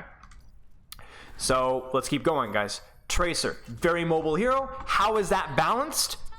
What's her range? Does she have a lot of range? Does she even have a lot of range flexibility? Remember we talked about Ashe, where Ashe can play short, mid, and long range, right? But generally mid to long range. Tracer doesn't have that nuance. Tracer can play technically at mid range, but with reasonable mechanics, she's just not good at it. She's actually useless at long range. She's pretty weak in mid range, and so she's more of a short range flanker, right? And that's just how the hero is balanced. As I have like no mouse pad, y'all, so I'm moving around clunkily, okay?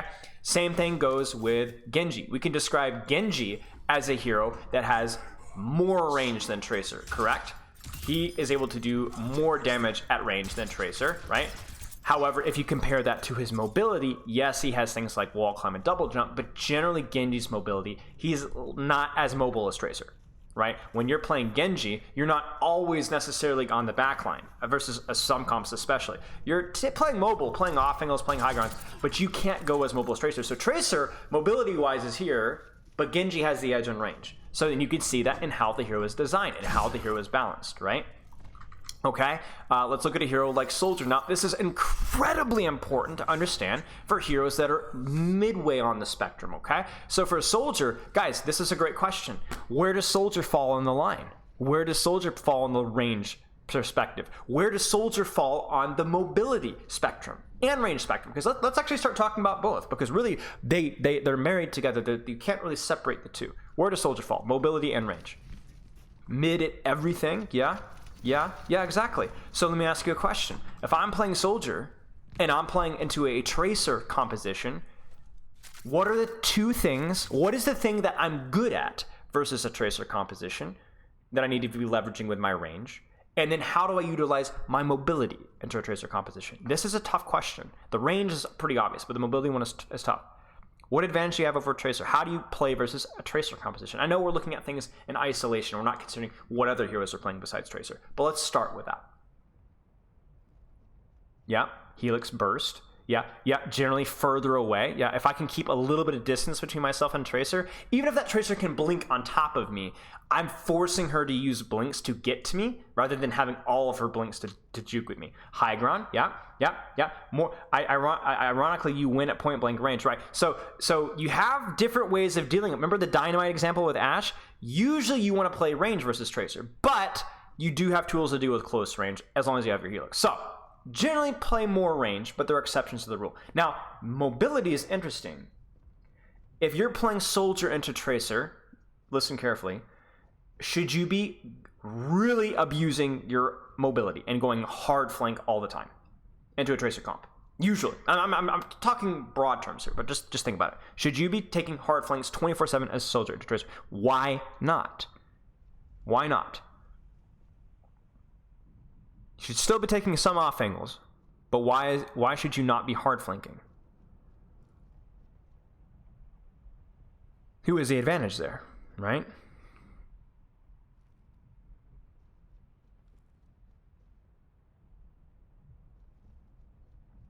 Right. So if Tracer, even if you ignore the fact that Tracer is better at 1v1s, the difference between Tracer and Soldier is that if Tracer starts to lose a 1v1 versus you, theoretically she should be able to escape. you probably won't be able to. As mobile as you are, you probably won't be able to get escape. So Soldier has more range flexibility than Tracer. So he has the advantage in that regard.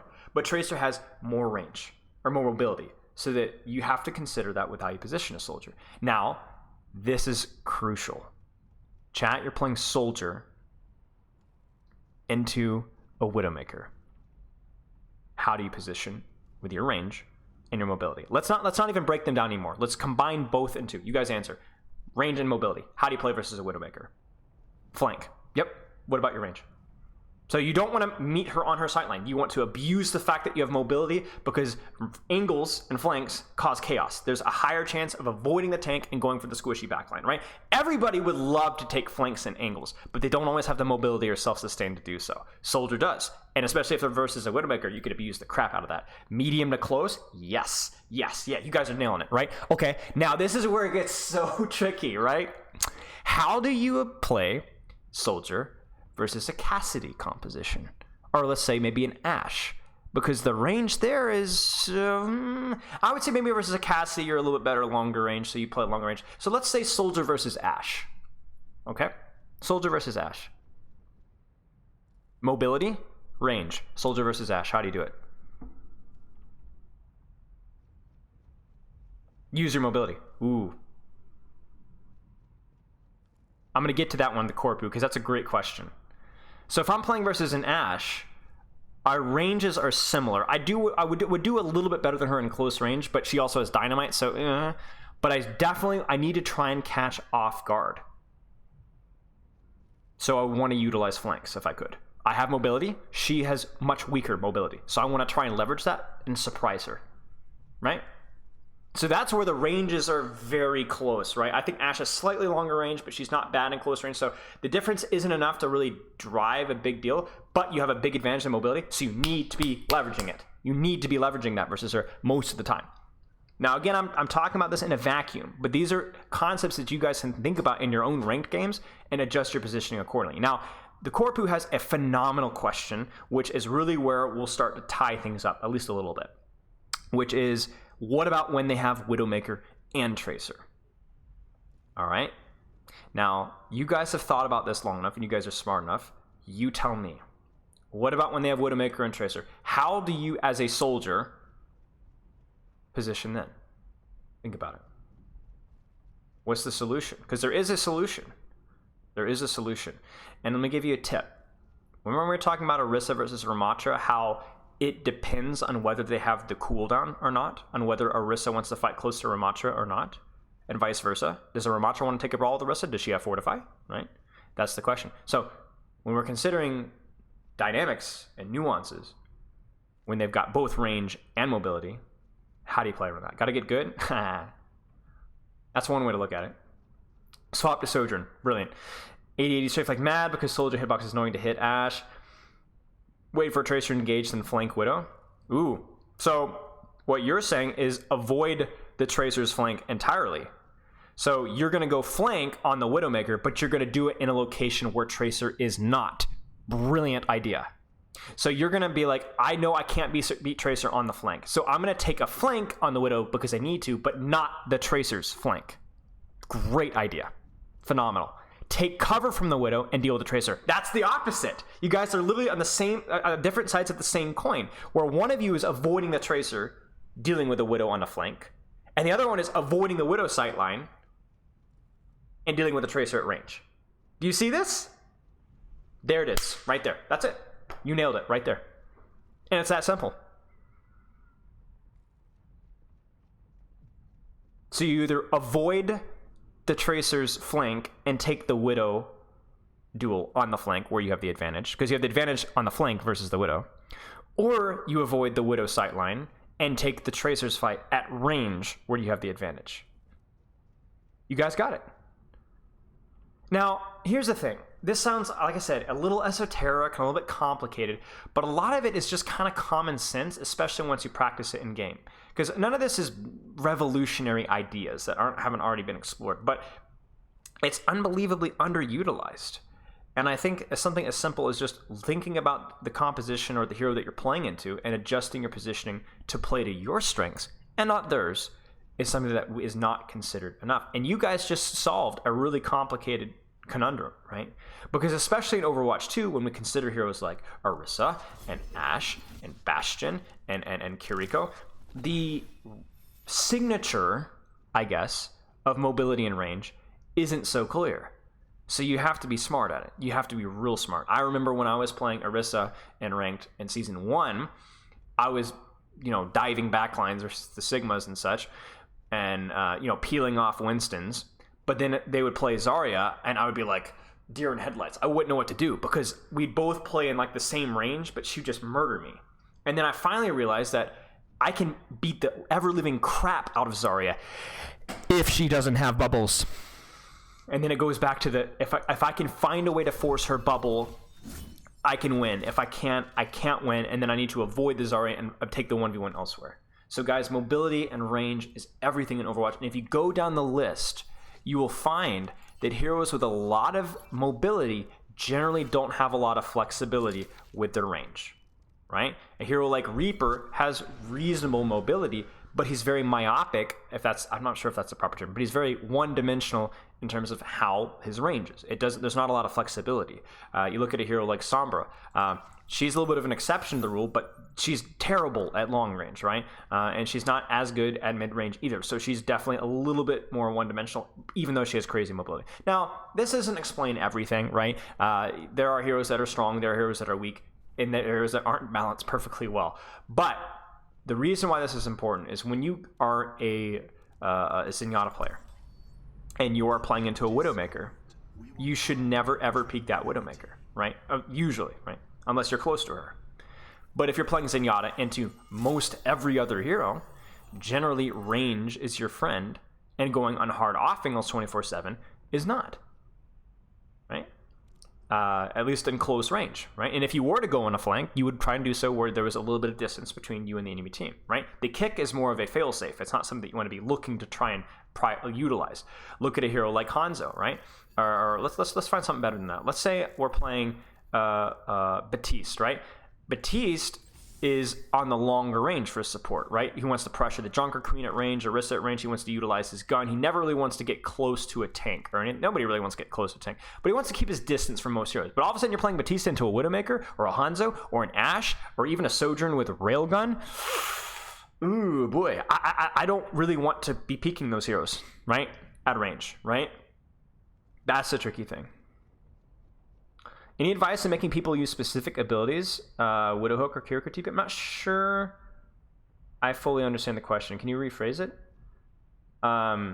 So basically, the idea is that if you're playing into...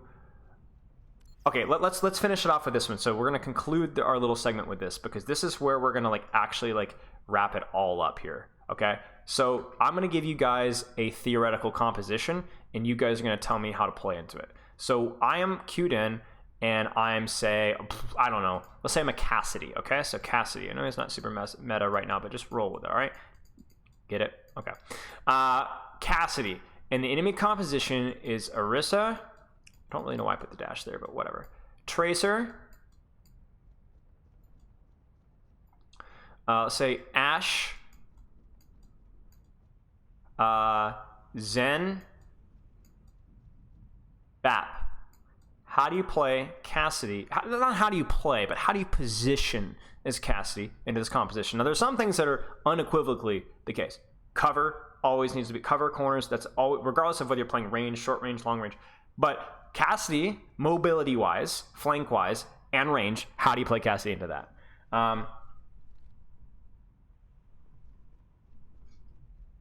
Like enemy abilities. Good positioning generally forces abilities that allow you to win the fight. So if I'm positioning well as a Cassidy, for example, I'm more likely to put out more damage. I'm more likely to force enemy abilities, and then I'm more likely to capitalize after them. Or if you're playing like a Winston, you would need to jump the Widowmaker to force her hook, but also in a way to where you're not going to take too much damage, so that then you can pursue after that ability is used.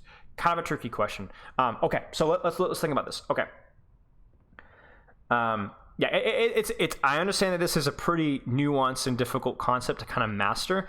But remember, the nice thing about this concepts like these in general, is that they're never not useful. So it's, even if you don't fully understand it now, if you understand it a little bit and it makes you think a little bit more, you're gonna benefit from it. And then when you get to gold and you get to plat, then you're gonna understand it a little bit more. And you're gonna do, this is something, guys, I coach this to Grandmaster and Overwatch League players. Okay, this is something that we talk about with Overwatch League players, right? This is never not relevant. Okay, let's talk about this. Get close to Ashen Zen. Brilliant.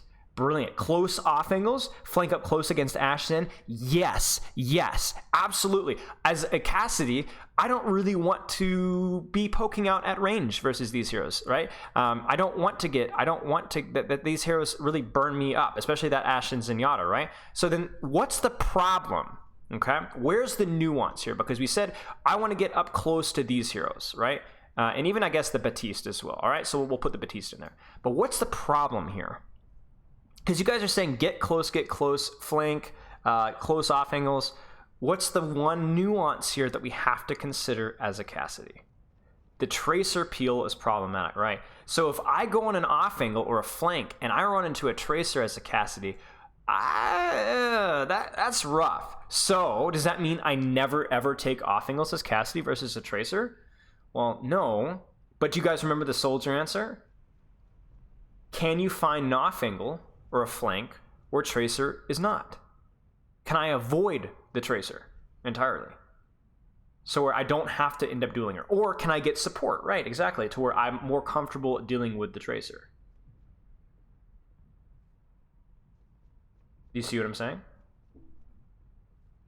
And the funny thing about that answer is that also applies to the Orisa. Now, Orisa's probably not likely going to be flanking unless it's me on the Orisa. That being said, I want to avoid the Orisa up close, right? Versus an Orisa, I'm more comfortable poking her out at range than I am getting up close to her. So then either I'm going to poke her out at range and abuse my range, but I need to avoid the Ashen Bap while I do that. Or I'm going to go for the flank and utilize my mobility, and my job is to avoid the tracer entirely. You see that?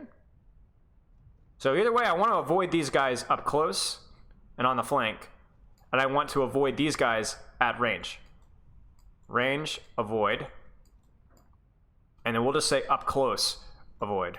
We don't want these guys in close. Let's just say short, and we don't want these guys in long. So what we need to do is we need to find a way to either take individual 1v1s or 2v1, or just find some way to pressure at our effective range without going, whoops, close short. We don't want to avoid these guys long for us, right? We want long ranges versus these heroes and short ranges versus these heroes.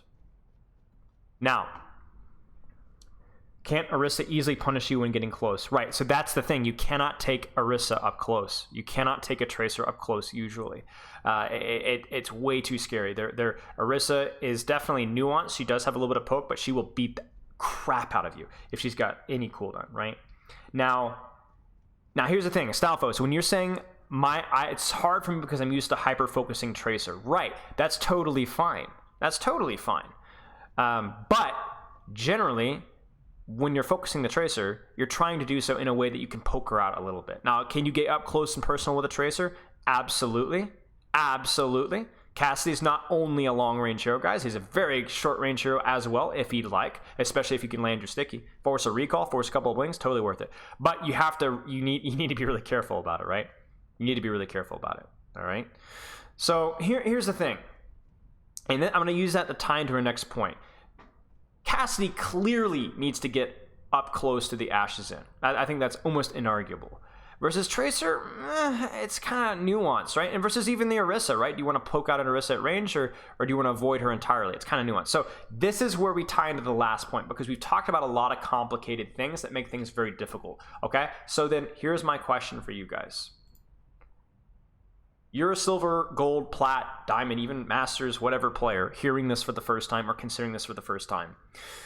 This is a lot of things to consider, and the problem with learning is if you learn too much or you push yourself too much, you're going to make a lot of mistakes and screw up a lot of ranked games and troll the lobby too much. It's not going to even be fun learning. It's going to be frustrating trying to track all this at the same time.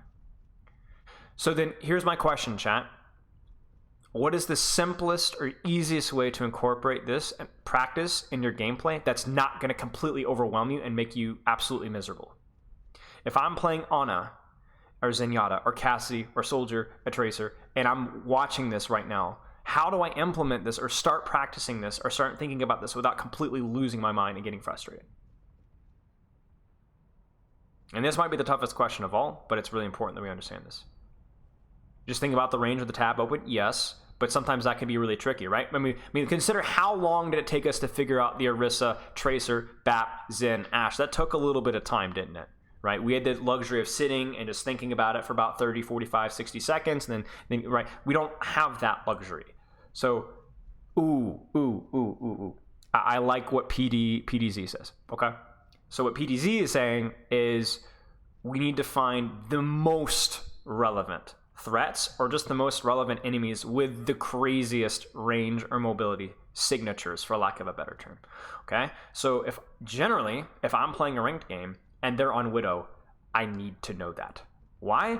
Because Widowmaker is horrendously weak in some aspects and horrendously strong in some aspects, and so that completely changes how I play. The Soldier, good to know, but he's kind of somewhere middle of the road. Widowmaker, holy crap, very far end of the spectrum with the range. I must know that. So Widowmaker is going to change how you play. Everybody knows that inherently, but if you actually think about it, you understand why.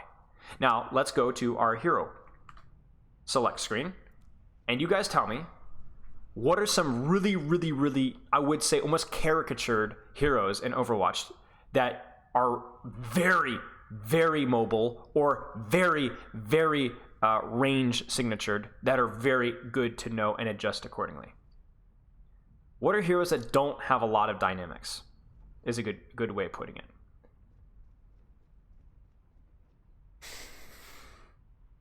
Because this is how you need to do it. You need to track one or two and just simplify it for yourself. Bastion, okay? Ball, okay, Ball. Phenomenally mobile. Ball, it's really good to know that they're on Ball, because Ball means that flanks and on-off angles are going to be very difficult. Reaper, yes. Winston, yes. Very mobile or very short range. Pharah. Pharah's a little bit trickier, but sure, yeah. Widowmaker, right? We talked about Widowmaker already. Sombra, right? Junkrat, very, very close range hero, right? Sigma is a good one to know. For example, if I'm playing tank specifically, and I'm now, does that mean you can't play range versus Sigma? Of course not. But if I'm playing, for example, a tank, Sigma is really the longest range tank in the game, so that really changes how I approach things, right? Doomfist, freakishly mobile, right? Zenyatta, freakishly ranged, usually. So what you would do is, let's go back to our list here, and let's create a composite here. So let's just throw in Reinhardt. Oh, by the way, Reinhardt's another one y'all aren't thinking about. Reinhardt's very, very straightforward. He's fairly mobile now, but Ryan, Cass,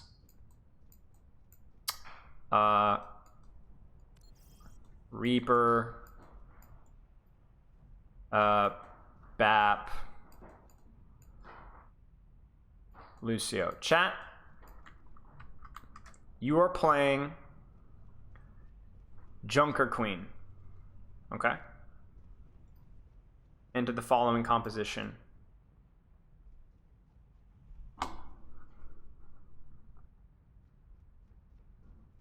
And you are playing it with, let's say, an Ashe, Torb, Lucio, Kiriko. Now you're the Junker Queen. Look at the enemy comp, identify the two greatest outliers, and tell me how you should play, how you should position. Again, we're looking at the most crazy outliers here. Who are our outliers? Let's start by identifying our outliers here, okay? Is Cassidy an outlier? Is Batista an outlier? Ryan and Reaper. Yeah, exactly, guys. Exactly. Absolutely perfect. Ryan and Reaper. And you're playing Junker Queen. So how do you position versus Ryan and Reaper? What range do you play? avoid cast sightlines and mid-range. Yeah, exactly. So Cassidy's a little bit of a problem, right? Batista's a little bit of a problem. But Ryan and Reaper are short-range heroes and nothing but short-range heroes. So you as a Junker Queen, where you are a little bit of both, you need to try and play a little bit of range. Does that mean you never get close to them? No, but you need to start poking them early and often. Put damage on that Ryan and Reaper as much as you can from a corner, and then if they get close to you, you either kite, or you make it so that by the time they get close to you, that Ryan has no shield, the Reaper has no Wraith, and all of a sudden you could take the brawl right in front of their face because they don't have the cooldowns that make them excel at that range. Lucio is relevant, but I would say not as relevant. Remember, chat, we're trying to simplify it to where we can actually apply this in game, okay? Now, let's try this again, okay? So, we'll just get a new one, okay? Let's go back to our hero screen, and let's get a Sigma in here. Sigma. Let's just pick Sombra. I'm just gonna literally pick the first hero that I see. Mei. Brig. Let's do Mercy, okay? So we're making this real ranked comps, y'all, okay? And you are playing Bastion,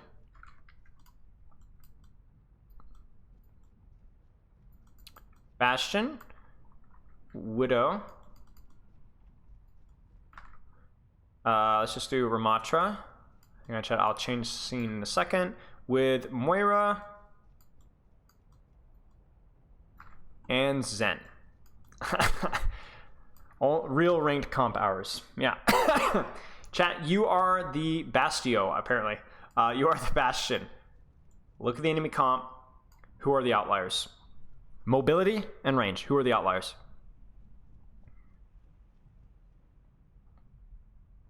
Now, Brig's a tough one, isn't she? Now, I would say Brig is more of a nuanced hero because Brig has flail, yes, but her armor pack is a great ranged utility. So I don't think Brig is super one-dimensional, right? But who are the most...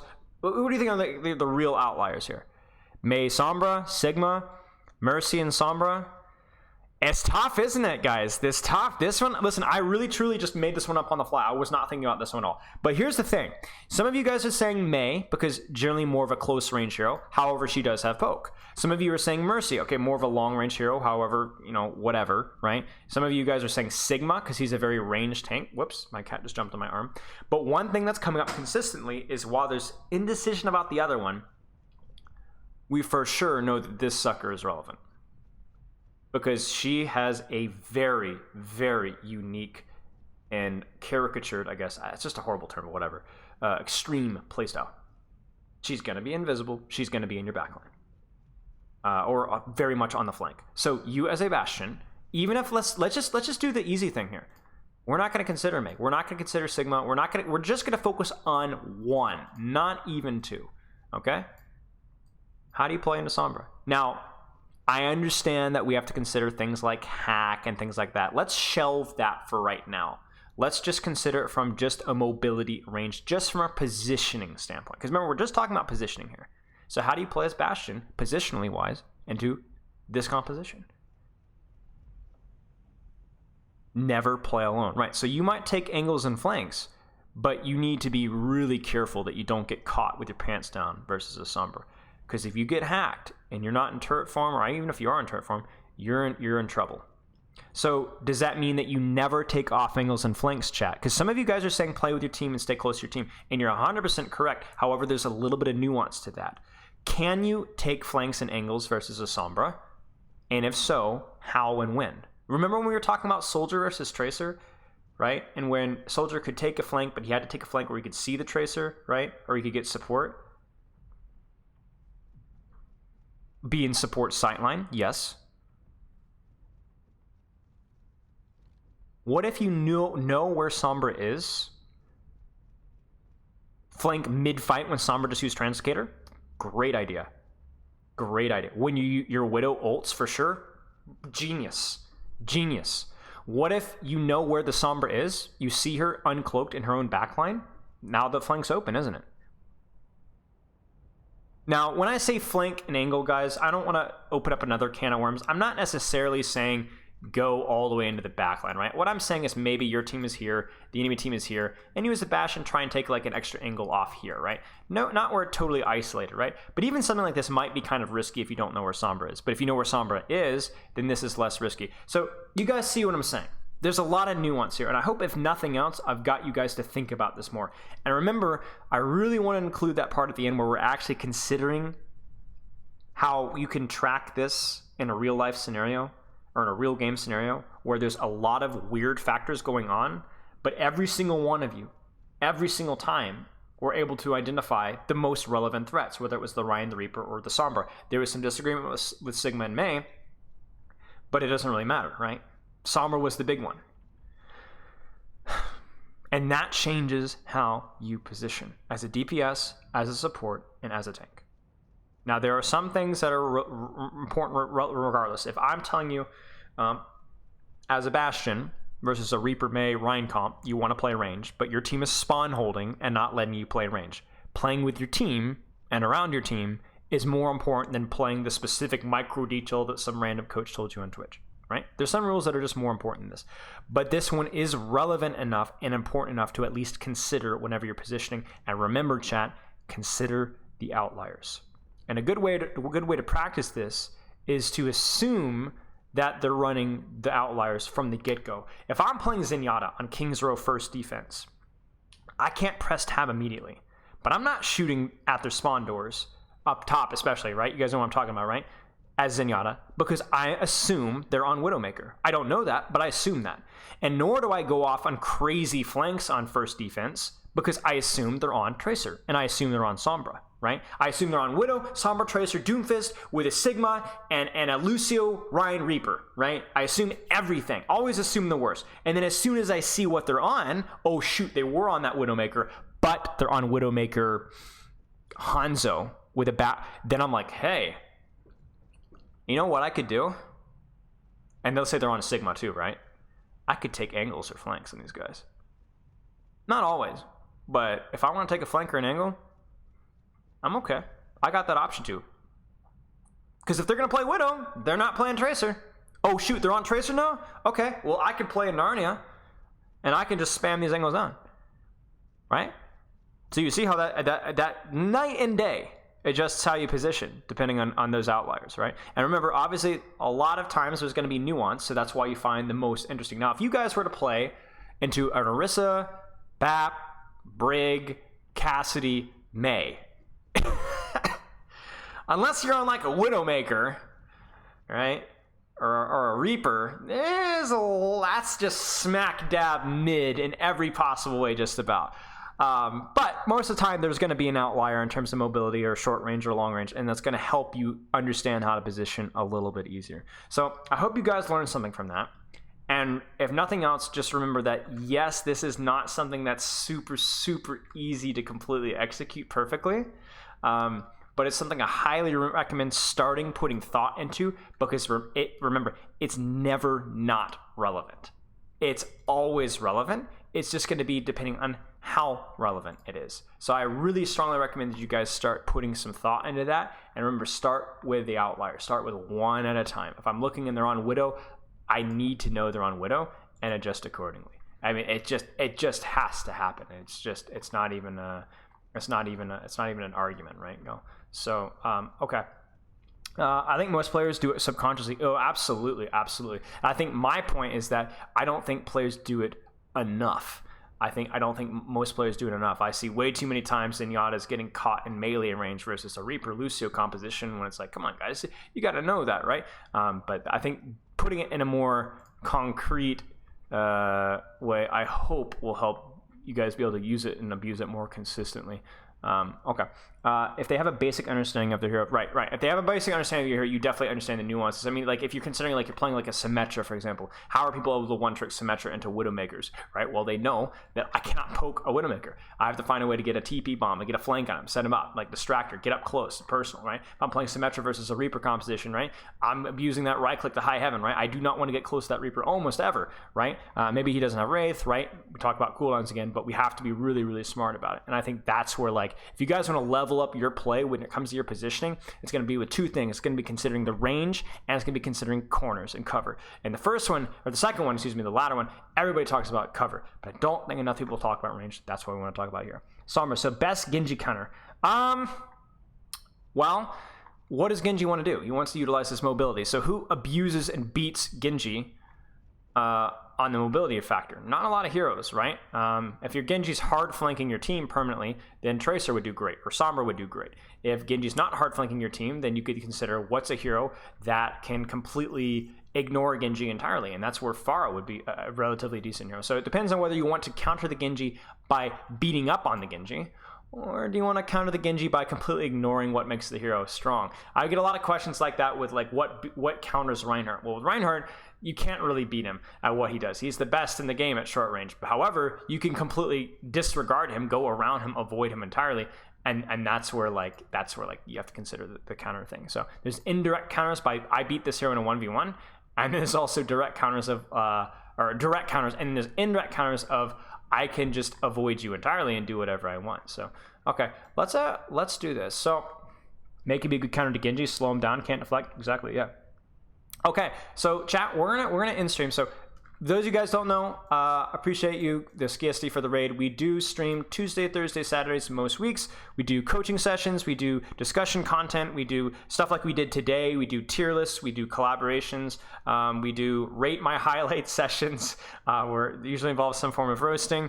We sometimes look at TikToks. We do a lot of different stuff, and we will be doing that generally on afternoons, Tuesday, Thursdays, Saturdays on EST. And you guys can check out my YouTube, Twitch, Discord, everything. If you guys are interested in coaching, !coaching, we do a lot of different things, and you guys can kind of check out my YouTube if you'd like, !YouTube, to get a better idea of what we generally do on stream. Yeah, that's going to be it. So we're going to toss over a raid to somebody. I generally like to raid people who I don't know super well and are a little bit smaller streamers, because I know I would have really appreciated being rated or hosted by somebody bigger back in the day. So I try and share the love a little bit, and we're going to toss a raid over to Lunar Glory. Looks like they're playing some Capture the Flag. Tell them I said hello. Loves and kisses. I will be back on Thursday with some more coaching content, and I have so many YouTube videos in the works, guys. You have no idea. Yeah, no worries. All right, guys.